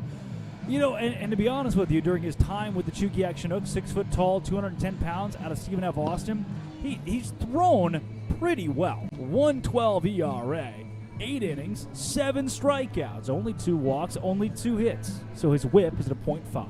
Stephen F. Austin. Thanth you. Where is myself? that college based? Oh, dude, you don't ask me because you know I know it. Do you know it? I know it. All right. Starts with an N, Mm-hmm. starts with an A, and then God knows I can't spell the rest of that. It's Nacogdoches, Texas. Correct. Their mascot would be Lumberjacks? the Lumberjacks at Yes. Stephen F. Austin. Oh, look, they brought in a righty to face the lefty Lex Bodeker. What an idea. Nothing could go wrong. You ever seen a grand slam in the ABL? I have never seen one. Bodeker at the plate. I've been waiting to. Thank Thomas you. at first, Pendergast at second, Abear at third. New pitcher Plotkin on the mound. Right on left, Bodeker watches a breaking ball for a strike. Bodeker 1 for 2. Sac fly RBI. Infield pulled in for Chugiak. No balls and 1 strike now to the University of Central Florida Golden Knight. 0-1. Lifts it out of play. Quickly 0-2. Attacking the strike zone here early is Plotkin.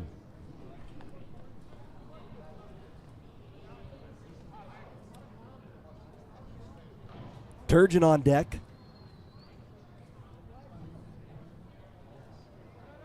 Bodeker here, trying to get something done. 0-2 from Plotkin. Up high, off the glove of Will Hoyt. Abear thought about it, but a good recovery there from the catcher. Will Hoyt keeps him at third. Yeah, Will Hoyt knew that he didn't have the ball in hand, so he just tried to pop it up and keep it high as possible. Stuck And the it glove worked. out there. Keep it in front. It's 1 ball and 2 strikes now to Lex. Lex, one of the top 10 players as well. Yeah. He's got a 300 average, 305 to be exact. Runner at every base for the Bucs. A 1-2 count from Plotkin. Bodeker into right field, base hit. Abear easily scoring. Pendergast gets the wave. The throw from the right fielder Broom is not going to make it in time. It's a 2 RBI single. Lex Bodeker gives the Bucs a 6-1 lead. Yeah, really good piece of hitting by Lex. I told you they brought in the righty to face the lefty Lex Bodeker, and those won't go against Plotkin, but man, Lex got all of it. All of it. Pulling it to right, the lefty doing his job, gets another couple RBI. He's got 3 today. 12 on the season. He's trying to come for that RBI lead. Highest leader is Sorensen with 14. He's amassed Pendergast at 11 and Lacey at 11. Yeah. All right, Turge. Family in house, what can you do? You're already 2 for 3. First pitch to him. Skied foul. Right back behind us. Yeah, Drake, what that hit? If Turgeon. Oh, look. Huh, that ball hit a car. Oh, my. That looks like eggshell, kind of a cream. I will call it white Nissan Maxima with Arkansas plates. 0-1. I'll let you continue your thought here. Oh, dude. Breaking pitch that I just no lost idea there. where I was going. Okay. If Turgeon can get on here.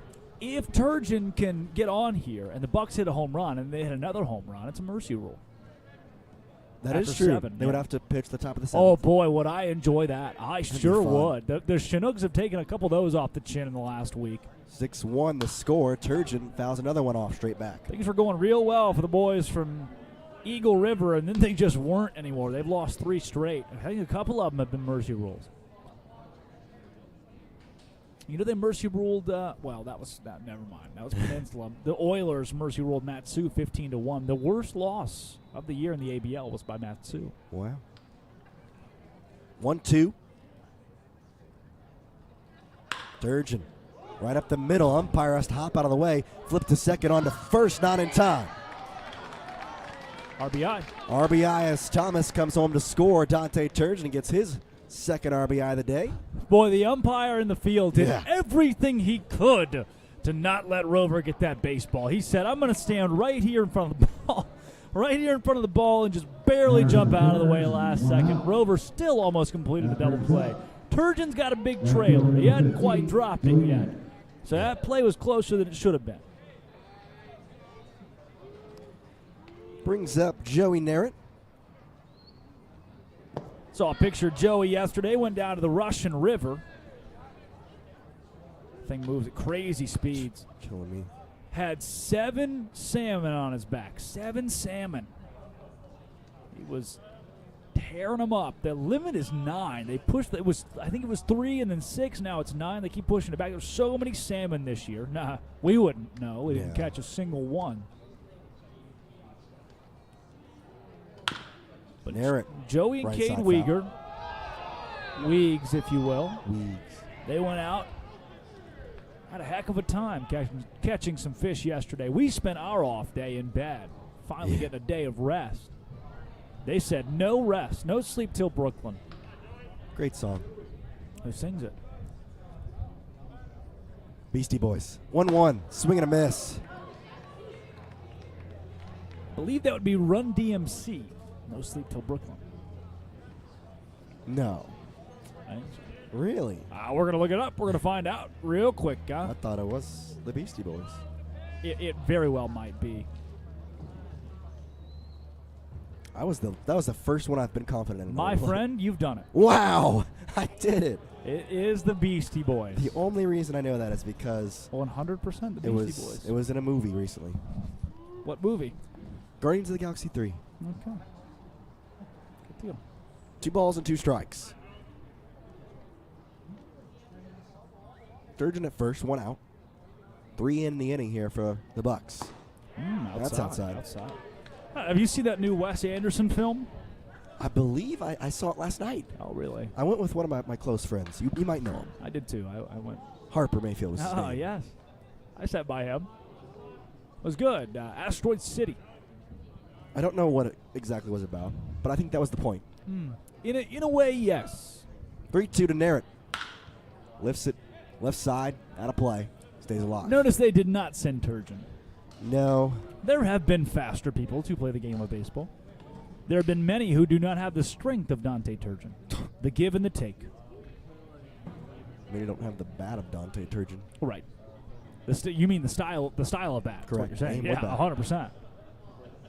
3-2 once again. Turgeon takes off. This time it's a ball. Another walk. Third walk of the inning for the Eagle River Chinooks. And it brings up now Trenton Burkhalter, who is 1 for 3.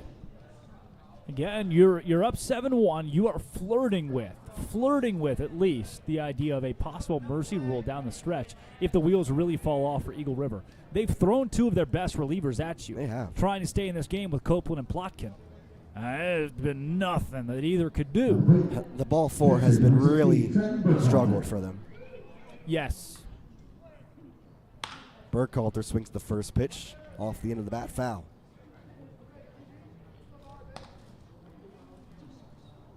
What do you think your favorite way is to describe a base hit? Random question, by the way. Swung on, for sure. All right, good. Is how I Good would start. Good start. Hard would be the next word.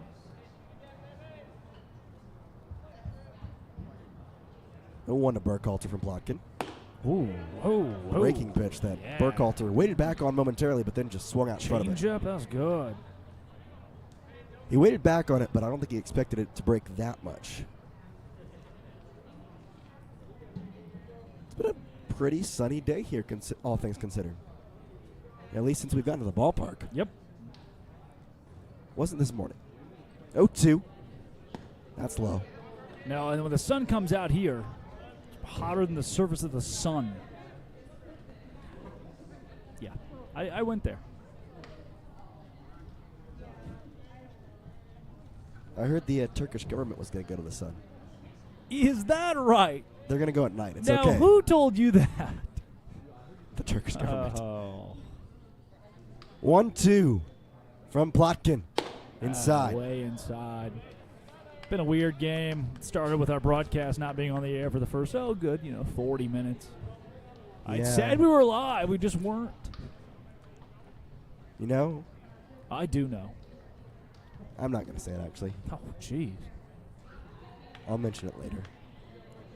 2 balls, 2 strikes to Burkhalter. He hits it into left field, dropping fast foul. You know, your mom befriended me on Facebook last night. You said that already. Yeah, I know. See, funny enough, I kind of thought she already had a long time ago. She did send me a friend request a couple months ago. I just got to friend requests last night. I'm Okay, so bad. fair The Facebook thing is not for our generation. No, I try them. Since I've been in Alaska, I try and update because that's where most people care about that I'm in Alaska. Uh-huh. That's where all my relatives are. Everywhere else, it's like, Right. You're Alaska. Cool. Stop saying it. Of course. Harper Mayfield made his own Instagram account for Alaska. Yeah. That was nice. 2-2. Swing and a miss from Burkhalter. Yep. Now it is up to Logan. Make it Ben Har. Bring some folks in. You mean Ben Har? Har. 2 on, 2 out. That brings up number 3, left fielder Ben Har.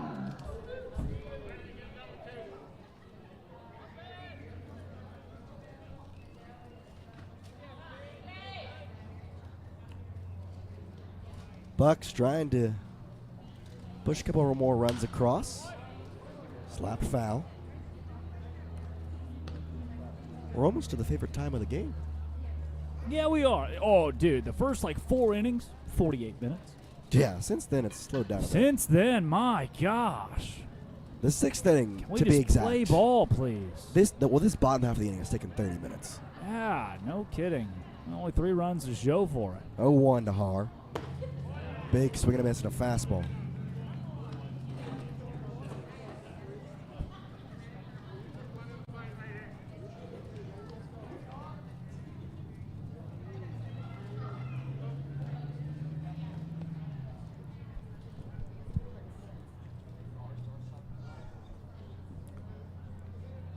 Oh, 2 from Plotkin to Har.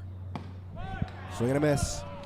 Plotkin strikes out the last 2 batters, but the Bucs push across 3 runs. We go to the top of the 7th, 7-1 Bucs here on the Anchorage Bucs Baseball Network.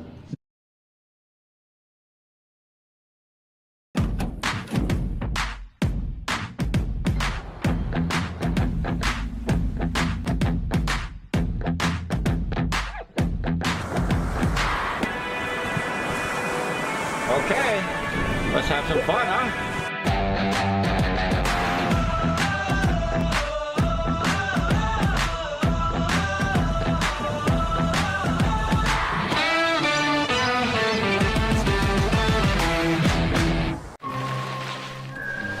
Check it out. Imagine how much Mountain Dew is in there.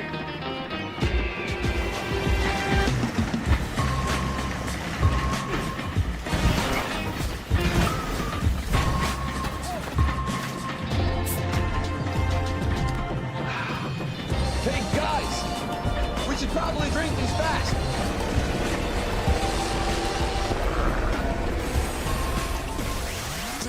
Two.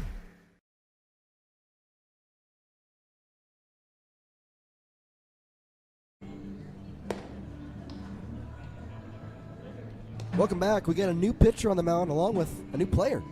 Dylan Blakely. Yeah, first time we've seen Dylan Blakely in the Alaska Baseball League. So a big part of this, and it happens every year in the ABL and in every summer baseball league, you have guys that end up going home. And that was the case for Blake Lobel, who has gone home with a couple of arm issues. I know he's watching from home, and that's really one of the main reasons that Blakely's here on such short notice and so randomly. Yeah. From our good friend Harper Mayfield, it says he's from Saddleback College. Notes I've got.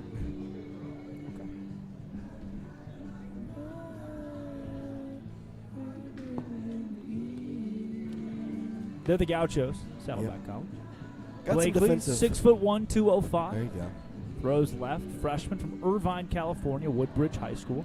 16 appearances, 21 2/3, 30 strikeouts, 6.65 ERA.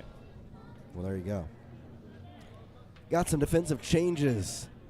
Miles Smith out at center field with the pinch hitter Zach Thomas moving to first. Leading off for the We Chinooks. move Joey Narrett to center. First baseman number Dante 21, Turchin goes to Ray right Banks. now.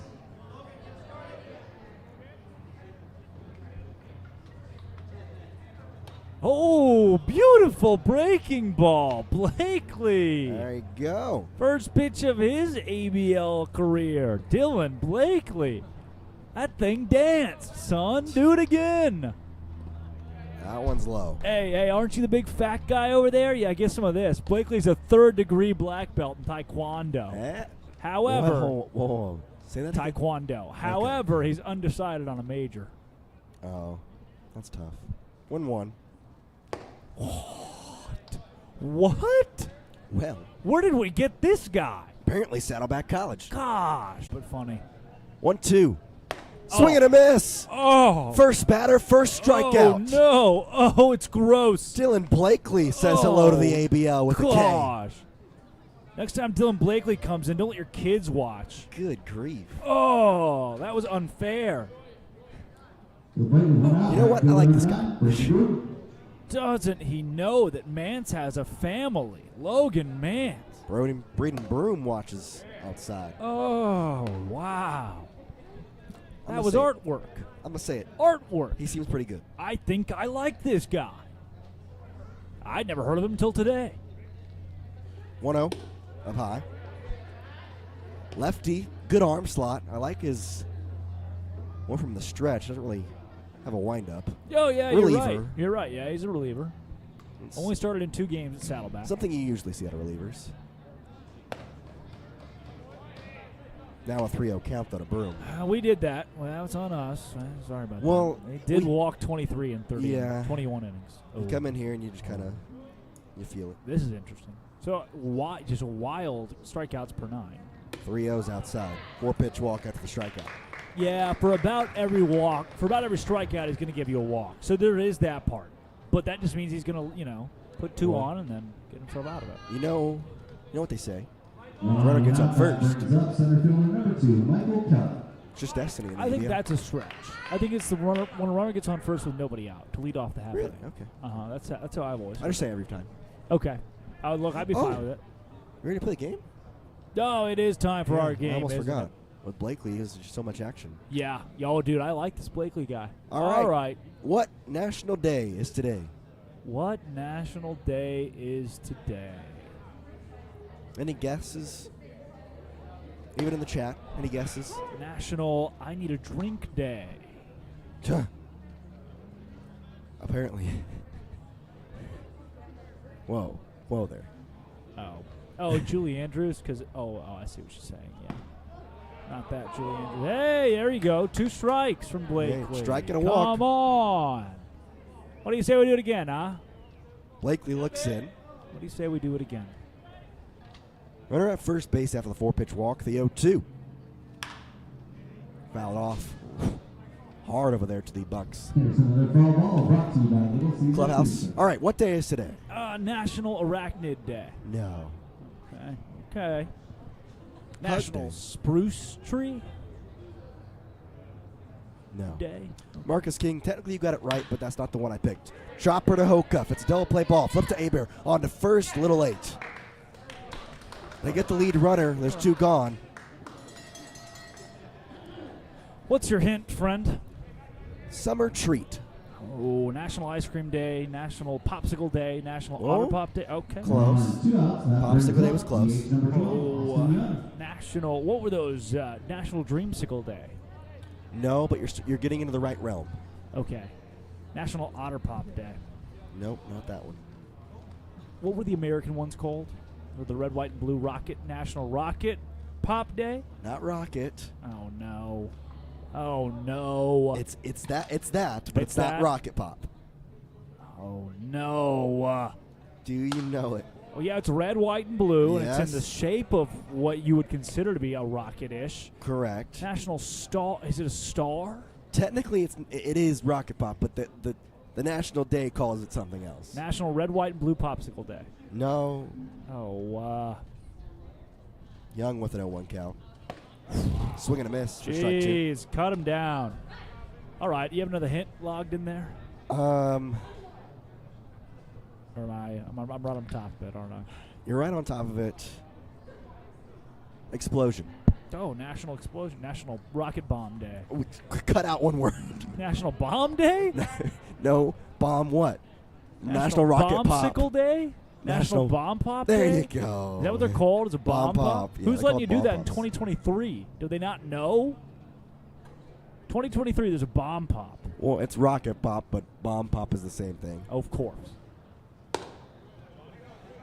1-2's up high, 2-2. I've never heard that called a bomb pop in my entire life. Thanks for guessing in the chat. By the way, Hug Day and Waffle Iron Day are both technically correct.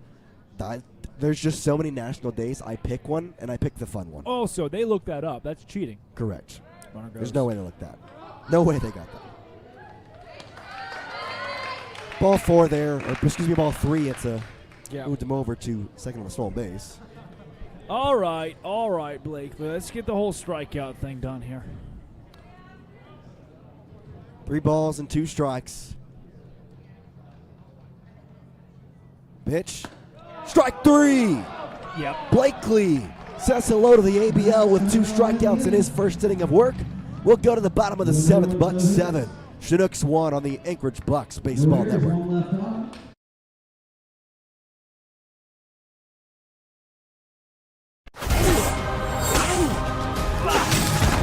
Stay away from my wife. Hi, I'm Ben Stiller. My job as an actor is making you believe what you're seeing is real. Louise, will you?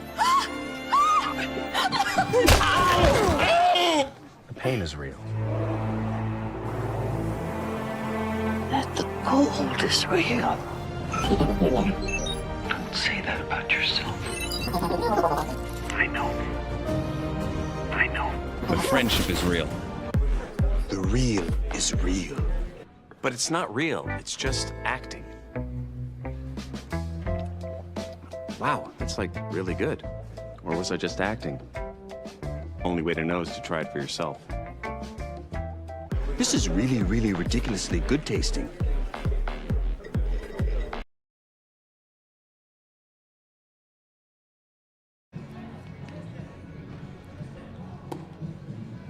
All right, here's a fun question as we come back. What a way to start! start. What a way to come back. We just had the stretch, and of course, this thing taking me out to the ball game. What's your favorite stadium food? My favorite stadium food. Dude, the Oiler dog in Kenai was fantastic. You know, there was a stadium on Cape Cod, the Bourne Braves, and I personally, it's in Buzzards Bay, not Bourne technically. And I loved that they had the little frozen peanut butter and jelly sandwiches. What are those called? Oh, yeah, I know what you're saying. I can't think of the name, though. Doran Park was home of the small frozen. They would freeze them. Peanut butter and jelly sandwiches. Doran Park had Smucker's frozen Uncrustables. My favorite ballpark snack of all time, Doran Park, the Bourne Braves, Doran Park being in Buzzards Bay, frozen Uncrustable. Best thing I've ever had. I've been in Alaska, I've been in Major League Parks, I've been in college parks, Baum Stadium in Arkansas. It's Doran Park's Uncrustables. That's fair. Logan Hokuff at the plate watches the ball inside. What is yours? I believe it was at Minute Maid Park. Oh, wow. Yeah, it's a professional stadium. I think they had, it was a brisket mac and cheese. Jeez, dude. That was really good. Jeez. I believe that's where it was. I can't remember that. Now, this is a great question. The folks at home, I don't know, some of you could resonate. What would be, you and I, we've got to eat a lot of press box food in our time. You know, when you're in media, you get to do the whole, like, you don't get to yell as a fan. You're going to sit up there in the air conditioner. You get food. On a hot Texas day where they feed you food. Or in a cold Oklahoma December day during a football game with air conditioning. Heat warmers. I've had my fair share of Chick-fil-A. Most press boxes at assorted college stadiums will give you Chick-fil-A. I've been to a couple pro stadiums, which have okay food, depending on the one. I got Schlotzsky's at my high school. That was always the Friday night Schlotzsky's. So what's the best press box food you've ever had? Top 3 even. You ever been to Boone Pickens? I have not been to T. Boone Pickens. Their press box food, it's always barbecue. And it's really, really good. It's homemade barbecue, and it's really, really good. Strike 3, inside pitch. Hokuff doesn't like it. Either way, he'll be set down for the first down. Strikeout number 21 for Hokuff this year. I'd say they're probably up there. Okay. I will say last summer, this is not a compliment, by the way, I had a hot dog every year. It wasn't the greatest, but it was food. But that was all I got. But it was still good. Huh. I also didn't travel with the team, though, so there was a bunch of stadiums that had good food that I just didn't get to go to. I don't know, though. I think Boone Pickens has got to be up there. I will say, got to go to the Big 12 Championship this past year. Now, their food here at the Big 12 tournament for basketball, that was really good. Yeah. Bunch of options. Maybe they're batting 346 now? Yes. Yeah, the Big 12 tournament had food specifically for each school. That was basketball or baseball? Basketball. Okay. They had Pistol Pete's fried corn. T. Boone Pickens. They had Dr. Baylor. That was the Dr. Pepper float. Yep. Kind of basic one there. Thanks. Can't remember all the other ones. Well, you can get it every Sunday, right? Through the right side to the first baseman, Mance. Grabs it with the backhand, steps on first, route number 2. Tuesday, that's what it is. My bad. Tuesday. I would say I was underwhelmed with Oklahoma. Went to Gaylord family. They serve Chick-fil-A. I don't like Oklahoma's stadium, press box, all the above. I've had really good food at Dallas Cowboys Stadium a few times. They've got, it was typical. It was your typical. But I would say my first real great press box experience, 2019, we were at Rice down in Houston, a stadium that's hosted the Super Bowl before. They had etouffee. Oh. Say that again? Etouffee. That's not how you say it. How do you say etouffee? Etouffee. Etouffee? What's the difference? Etouffee. Same thing. Etouffee. Yeah, gumbo and etouffee. Oh, okay, well. I don't know if that's right. From the Delta of Arkansas. Spectacular. Unbelievable stuff. Pendergast at the plate. 7-1 lead for the Bucs. He has a hopper to the shortstop Rover. Throw on to Mance. Picks it in time. 3 up, 3 down for the Bucs. We had the 8th here on the Anchorage Bucs Baseball Network.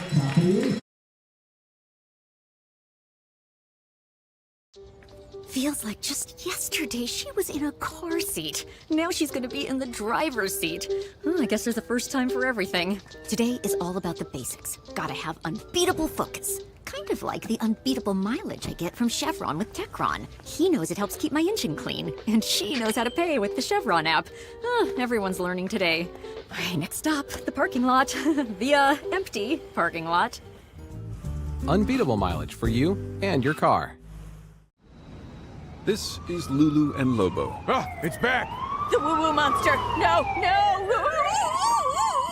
No! Yeah, I can't take this!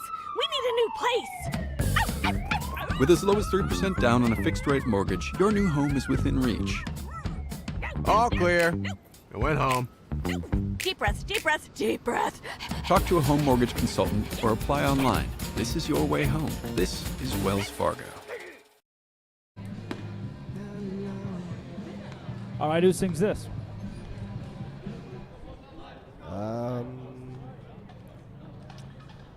Somebody with a great voice. Oh, yeah, it would have been Nirvana. Lead singer Kurt Cobain of Nirvana. You know, I should have thought of that. Smells like Teen Spirit. Second baseman, number I 1, wouldn't have guessed that song. Yeah. Leonejo. Blakely again back on the mound.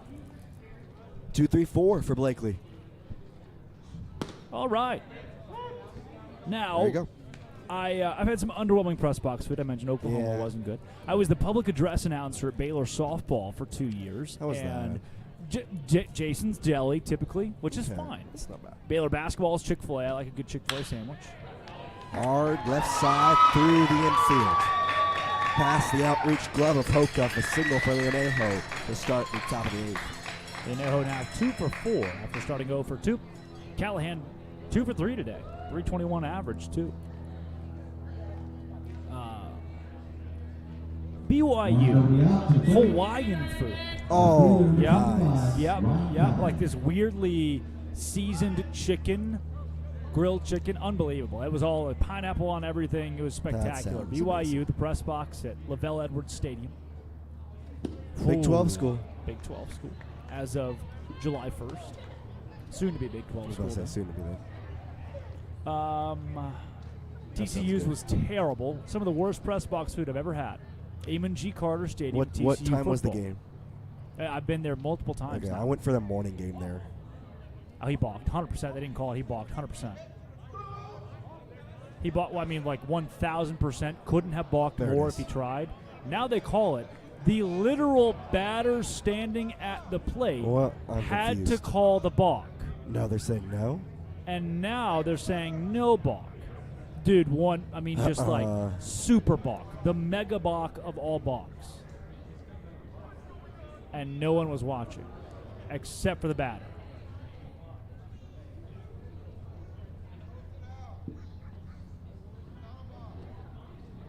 All right.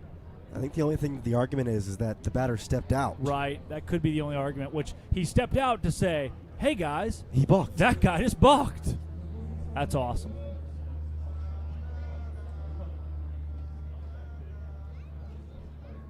Oh, now they're going to have more conversations. I don't know. I was there for a breakfast for here we Amon G. go. Carter, and it wasn't bad. It was just bacon, potatoes, eggs, just normal stuff. Rice top 3. Baylor's not bad. I like the ranch. Yeah. Rice top I like 3. Baylor had a full meal because you Yeah. get your salad. Yep. You also get your entree. It's a nice place. Not Maybe the best, not the worst. best I've ever had, though, Sugar Bowl. New Orleans. I've been to the Sugar. I've worked That the Sugar was some Bowl amazing twice. food. Great food. That and was then amazing food, Post man, game, Sugar they Bowl. have a hotel buffet for the media. They had bananas get that. Fosters. Oh. They had like alligator tail. They had That's some nuts amazing. stuff going on, man. Nuts stuff happening. Wow.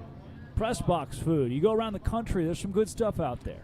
Fiesta Bowl had something similar. You got back to the hotel after the game. Had a nice Mexican spread for us. Really? 0-1.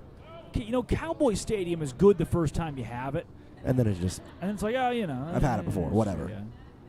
1 ball, 1 strike. I will say, the first time I was there in the press box, I stole one of Jerry's cups. Yeah, oh yeah. You just kind of have to. It's a rite of passage Correct. to steal a cup. I stole a thing of mustard. Oh, okay. They have That's fair. the Yeah. little glass casings they have mustard put in. 1-1 is bounced. It's That's got fair. the Cowboys logo on it.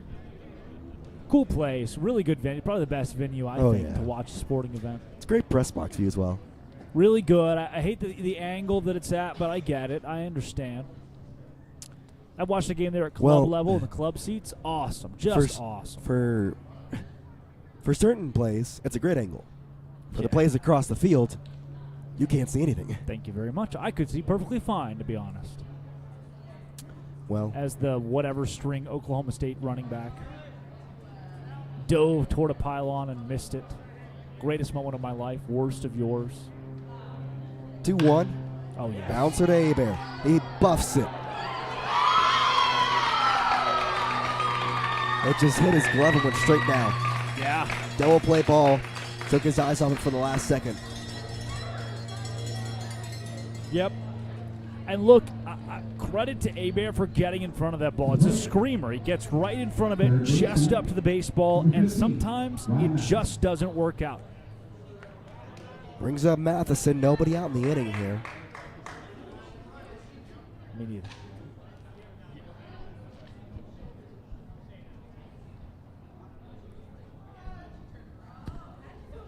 Low gets away from Burkhalter. Both runners take off. Throw to second. Hebert not able to get the tag down. Both runners move up. And again, the Chugiak fans here are prevalent. Yeah. And this is where those 3 runs in the bottom of the 6th really matter if you're the Bucs. Because Blakely looks as sharp as he looked in the top of the 7th. Here in the top of the 8th, he has struggled to put it together. Pitch is outside.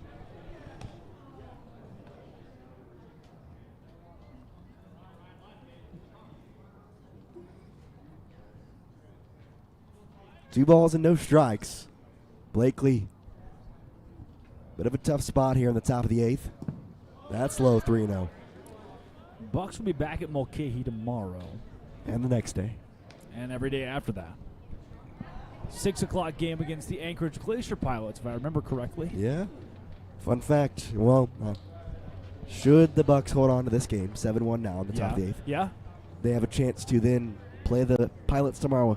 And if they beat them, as a 3-0 pitch is taken for a strike, then they would have beaten every single ABL team in their win streak. Which in the win streak is crazy and not hard to do overall. No, of course. You're but like in the every win team's streak, gonna do it. correct. Yeah. 3-1. Swing and a miss. 3-2. Every team has beaten the Anchorage Bucs. The Anchorage Bucs have not beaten every team. Last one is the Pilots. Yep.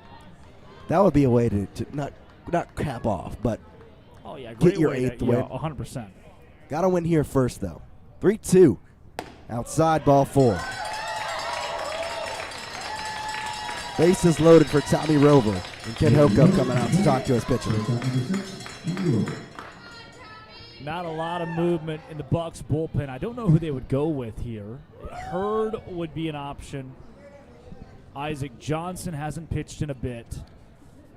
They're juiced, so you want to bring in somebody who's pretty experienced. And you look up, now the Chinooks have just 1 run, but on 7 hits, 1 error. The Bucs, 7 runs on 10 hits and 1 error. And it has been a really long back half of this game. Ever since the 4th, things have just drug on at Mulcahy.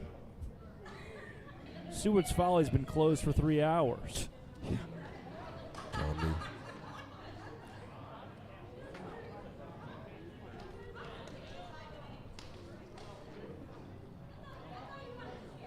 We did finally go to Seward's Folly. It was very good food. Yeah. Matt Sue on top of the Glacier Pilots right now, 6-5. That's what we like to see. It's get the inning here. First pitch is inside to the new batter, Rover. See if I can get the inning. Well, it's Matt Sue on point streaks. You should be okay. Should be okay. It's loading here. Love the Wi-Fi. 1-0 from Blakely. Bounced on the ground. Hoka stops it, but he's going to have no play. Run comes across to score, but luckily no more as Hoka stops it in the hole.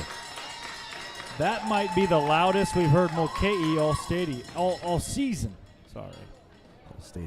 All stadium. Top of the 7th for the Pilots and the Glacier. The Glacier Pilots and the Matsu Miners. Pilots in the Glacier. Pilots in the Glacier. So now Blakely with run in. It's 7-2. Runners still at every base. And he's facing the new batter, Blake Wilhoit. First pitch is lifted into left field. Benhar under it. Sizes it up, makes the catch. Tagger throwing to third. Run comes from the score on a sac fly, but 1 gone. You got an out. It's a good That's feeling. what matters, yeah. You got an out. Now double play can get you out of here. Yep. With just the 2 runs. You've still got the Grand Slam lead that we have built as the metric of are you up by a lot? As long as you have the Grand Slam arm's length. Arm's length for Grand Slam feels right. Yep. It's Logan Mance who's 0 for 3. He's got a 154 average, and he watches the first pitch for a ball. on the inside line of the left-hander's batter box. Yeah, Mance, this is 7, 8, 9. Here's where you want to get your outs. 154 average, and then Broom behind him is a .080. 1-0 outside. That's 80. He's batting just 80.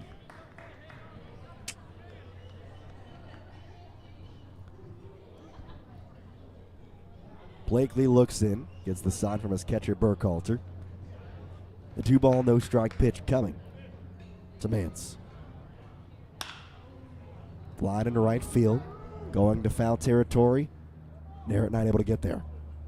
Strike one. 2 balls, 1 strike now for Logan Mance. You mentioned Braden Broom on deck.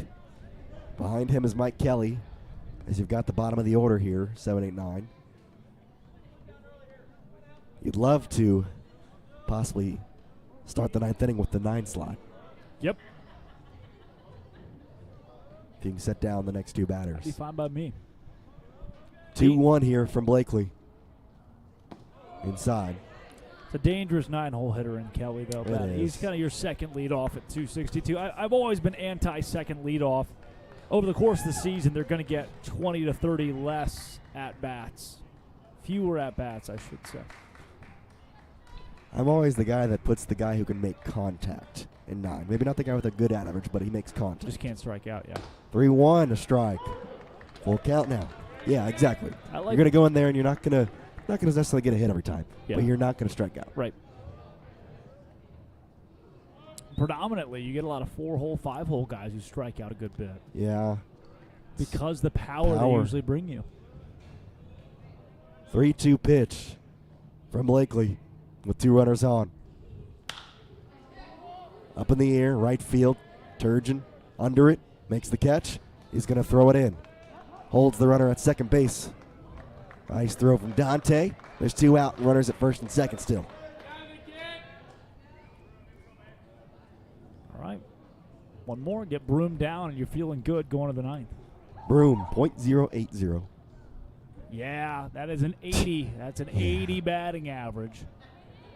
Broom has walked today. He is 2 for 25 this year.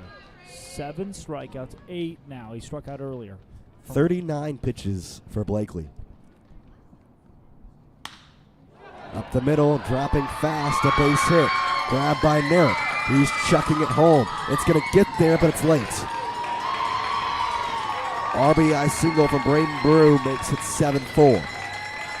5th RBI from Broom this season. Runners stay at first and second, but now the lead cut to 3.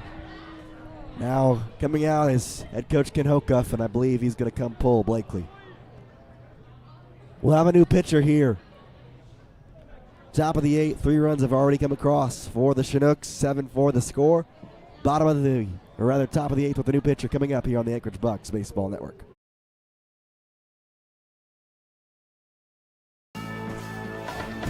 They call him the harder farmer, a real bad man with a soft side for hard lemonade.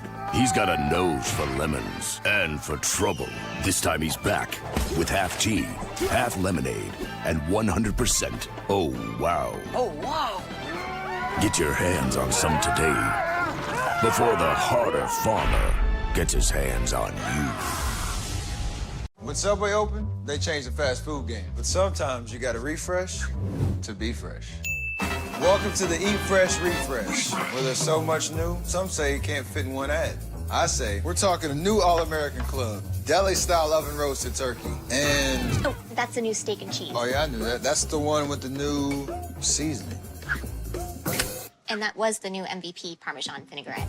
Right, which makes a next level foot. Hold up, the Subway logo? Wait, I'm out of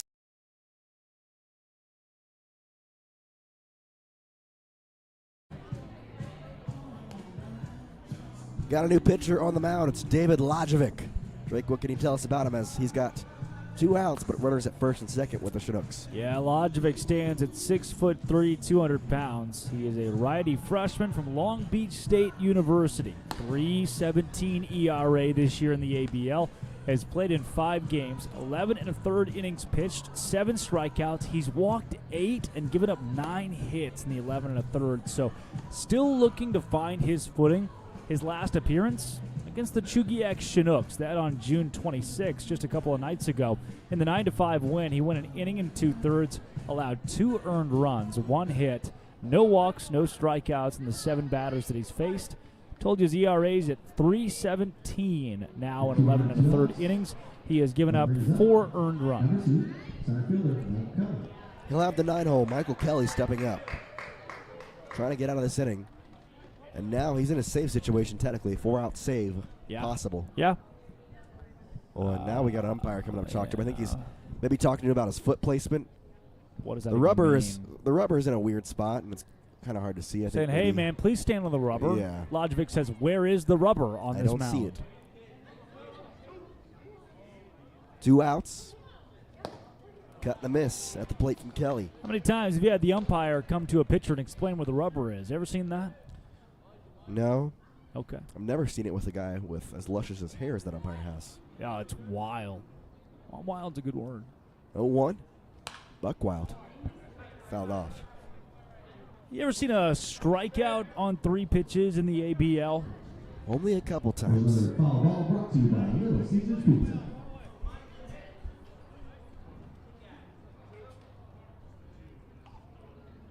(0-2) from Lajovic. Strike 3. David Lajovic comes in, pitches 3 pitches, and gets the strikeout to end the inning. Good morning, good afternoon, and good night. Bottom of the 8th coming up on the Anchorage Bucs Baseball Network.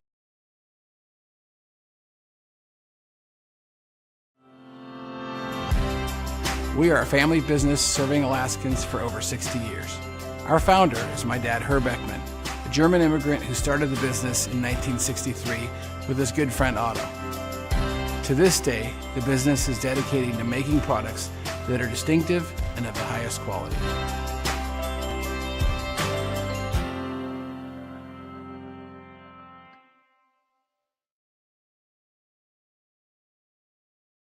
When Arby's added bacon to the Wagyu Steakhouse burger, not bad. Then Arby's grabbed that peppercorn ranch and has never felt more alive. Arby's, we have the meat. In 1986, we started Alaskan Brewing Company. And so we've always tried to reflect the quality that the state has in the beers that we make. Alaska's beautiful. It's true. It's real. For 30 years, we've been trying to capture the nature of Alaska and put it in a bottle. Today, 30 years later, we're still making beer in the last frontier.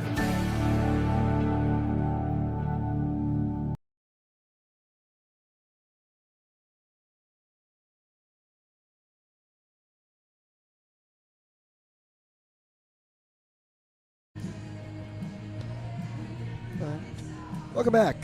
7-4. Bucs on top of the Chinooks after 3 runs were put across in the top of the 8th. David Lajovic, though, says a good morning, good afternoon, and good night to Braden Broom. Sends him down, and now Bucs trying to add a couple runs. It'll be Zach Thomas to lead us off. ZT. Who sings this song? Did not start this game. The Neon Trees. Good job. It'd be tough to get me, partner. It'd be real tough. I know. That's why I asked. That game is something that I'm well versed. Every music that's ever existed. I'll play you a French song. It's my grandmother. Encore Qui. Does I know who sings that, man? Who? Anjabari. Zach Thomas at the plate. He'll be facing off against the Chinooks pitcher. See who that is. Looks like it's the same guy. Yeah. Roll inside from him, too. Thank you for the gift. Plotkin on the mound. Plotkin's already gone 2. Yeah, it's 3rd inning of work here. It's a 1-0 count. It's a strike. Yep. 1-1.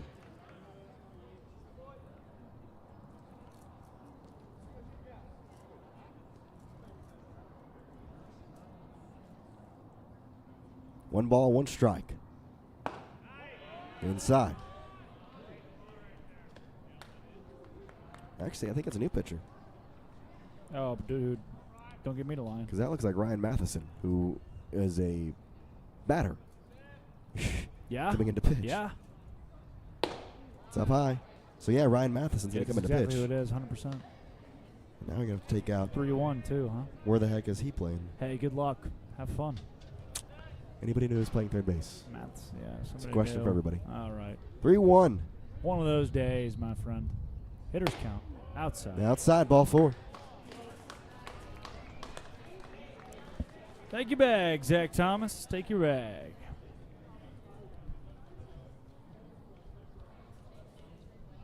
One on no doubt, that brings up center fielder, DH, number 9. Lex Bodeker, the DH, steps up. He's due for 3 today, also with a sac fly. Yeah, he's got 3 RBI. How crucial have those been? Huge. Every RBI has been huge at this point now. Yep. Takes a strike.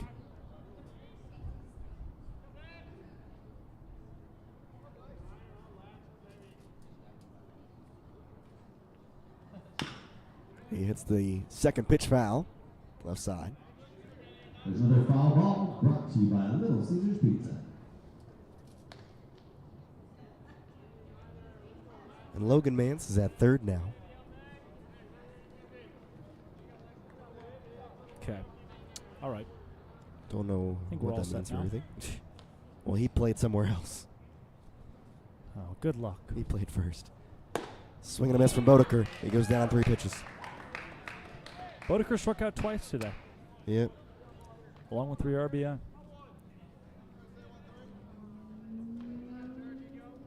One on, one out. That brings up number 13, Dante Turgeon. It's Ty Beck over there at first base. We've seen Ty Beck play a time or two. We have. He likes a lot of the content we post on Twitter and Instagram. Oh, That's hey. hit into right field for a base hit by Turgeon. Dante. Rounding second, heading to third is Thomas. He slides in safe without a throw. Have yourself a day, young buck. Dante Turgeon now 3 for 5, has an RBI as well. Runners at the corners for Joey Narrett now. Putting on a show for his family. Narrett has 2 RBI off that home run that really did not look like it was going to go over. Yeah, just carried out of here. Now if the Bucs score 7 runs in the bottom of the 8th, we go home. Yeah, that's true. That'd be nice. Unfortunately, it was only 4 until last inning. Yeah, that's right.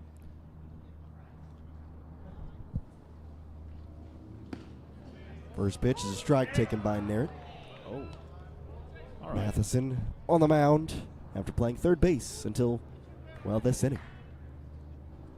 Mance moves to third. Ty Beck plays first. It's not the first time that Matheson has come in to pitch in a game in the ABL. 6'1", 200-pound righty out of Masters Universities, 2-0 with a 3.60 ERA. 4 appearances, 2 saves, 5 innings pitched, 5 strikeouts, 1 walk, 3 hits. 1 ball and 1 strike. 1 out. A whip of .8. Opponent batting average of 176. Deep breath from Matheson here. Here's the 1-1.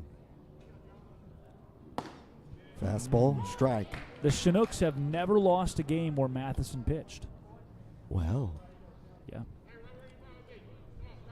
He also has a 273 batting average.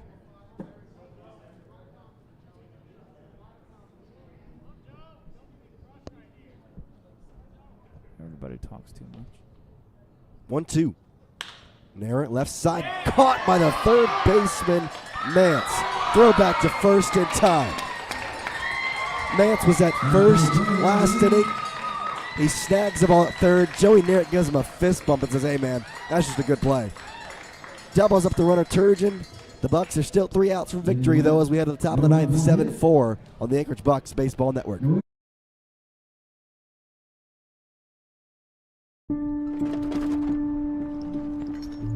I'm currently the discipline engineering team leader at BP Win.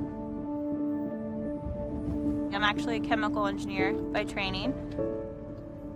I started my career in the upstream oil and gas division. Spent about 8 years supporting operations, both in onshore and offshore processing platform. And knew I was ready for a change. As luck had it, I ended up in wind on a short-term assignment, which then I knew had to turn into a long-term assignment. I think if I were to advise people who are in upstream now and would like to transition into renewables, I would say learn as much as you can about the actual problems that wind farms face, the challenges they have to overcome, and how your skill set can help solve those problems. The general operating principles and operating rigor is the same, whether you're in upstream oil and gas or supporting operations on a wind farm.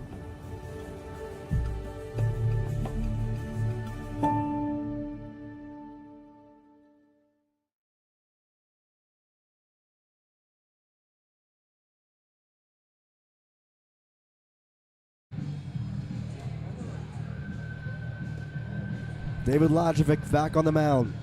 Chance for a 4-out save. He'll have to go to the top of the order, 1-2-3 for the Chinooks.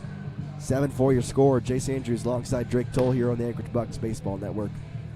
Yeah, I told you Lajovic came into this game with an ERA of 3.17. Pretty good. 5 appearances. 11 1/3 innings pitched. 8 walks, 9 hits. Neither of those are great. But still, that ERA, 3.17, he gets outs. His whip is not spectacular, but he gets out. Young with the 2.44 average steps into the left-handed hitter's batter's box. He'll be the first one to face Lajovic in the 9th. It's a ball low. Now, let's not make a spectacle out of this. Let's just go 3 up, 3 down. 1-0's inside.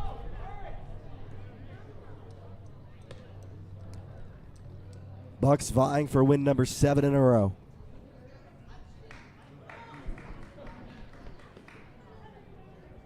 No one else in the ABL has come close to that. 2-0. Strike. Works back into the strike zone there on the outer part. No one in the ABL has come close to it.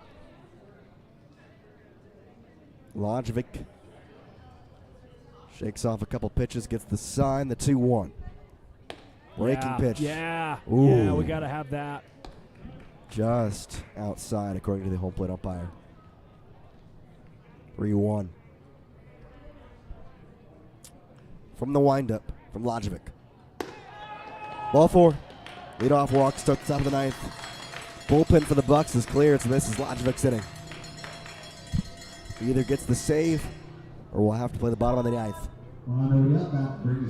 I like the first option. Yeah, I would enjoy that from David Lajovic. Ryan Leonejo steps up. He's 2 for 4 today and has risen his average to 309. He's got a runner at first base. Please, please, please. Fastball away. Just fastballs, lower part of the zone. Bucs have had 1 double play this game and have had a chance for at least 1 more. Oh, yeah. Leonejo just hard hit, well hit ball right at Abear. Flip to Hoka. 1-0. Breaking pitch for a strike. That was beautiful. Or you strike him out, and then once Leonejo's gone, then you get the double play from Callahan. That'd be nice. We've seen a game ended on a double play just 3 days ago here. Yeah, yeah. 1-1 for Lajovic. That's a strike. I'm still liking my plan. I'm still liking it. Now you go away with it, I think. Couple pitches inside. Break something a little outer part of the zone. Yeah. 1-2 with a runner at first. Just staying alive Change is up. Leonejo. Change up. Brought to you by Little Caesars Pizza. Leonejo was on it. Fouled it straight back. Right above our heads.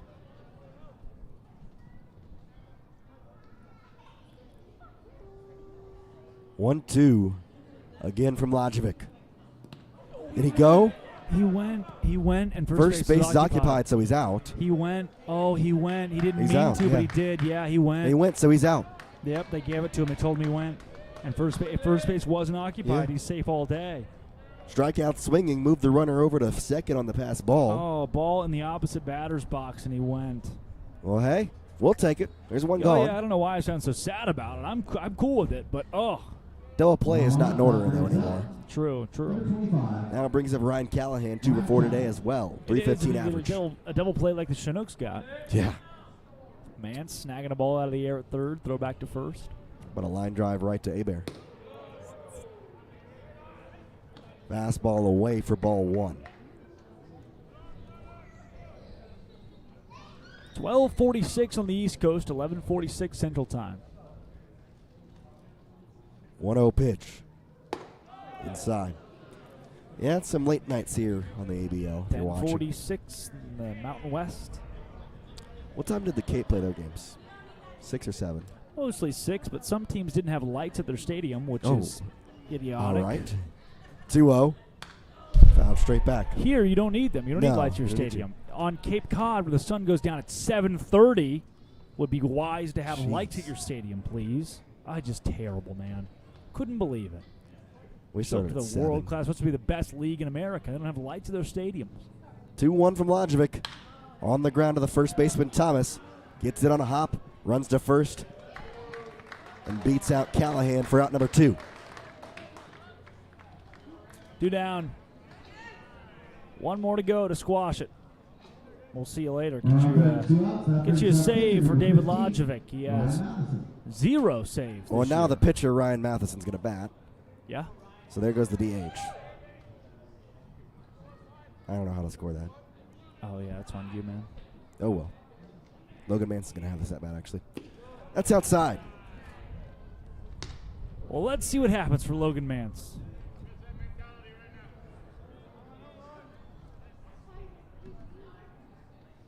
So they moved Matheson in the order. 1-0. Right? Well, no, this is where Matheson was supposed to bat, but he's the pitcher now, so they got rid of the DH. Oh. So the DH, who was Austin Young, the leadoff batter, he can't hit now, and Ty Beck would take that spot at the leadoff slot. Okay. But here's the thing. Uh-huh. The leadoff slot isn't struck out, right? 3 times. Yeah. Strike at the plate. Well, it doesn't matter. There's 2 strikes away, 1 strike away from a game in here. 7 wins in a row for the Anchorage Bucs. 1 pitch from it. Lajovic checks the runner at third. 1-2. He was an inch away from getting it. Maybe even centimeters. I think the home plate umpire knows that dinner is hot and ready on the table. Yeah, he doesn't. Somebody should tell him. 2 balls, 2 strikes, 2 outs. Lajovic, 1 pitch from 7 wins. Fouled off.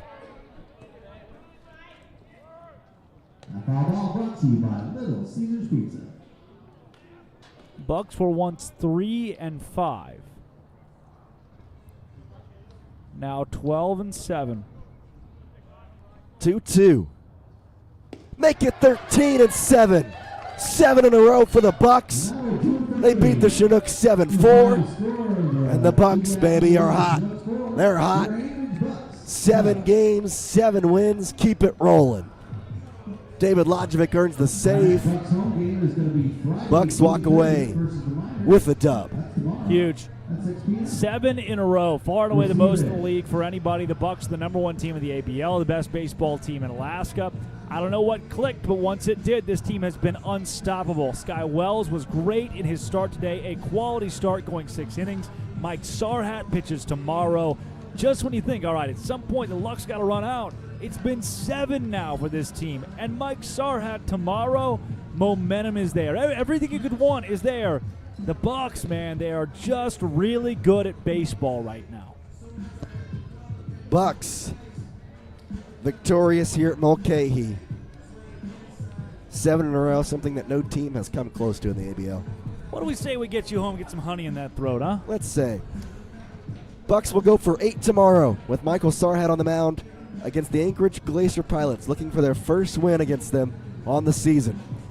We'll see you tomorrow night, 5:45 with the Full Sail pregame show. Bucs win this one 7-4. For Drake Toll, I'm Jace Andrews, saying good night and peace out. It's always a great day to be a Buck.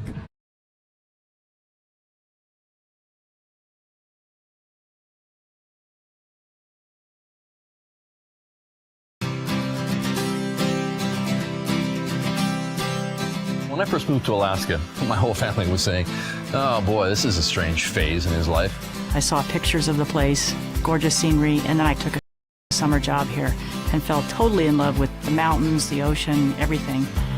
But I think what kept me here was the people. The idea of starting a brewery seemed to match and mesh what we enjoyed about our life up here. Each other, beer, working hard, and creating something.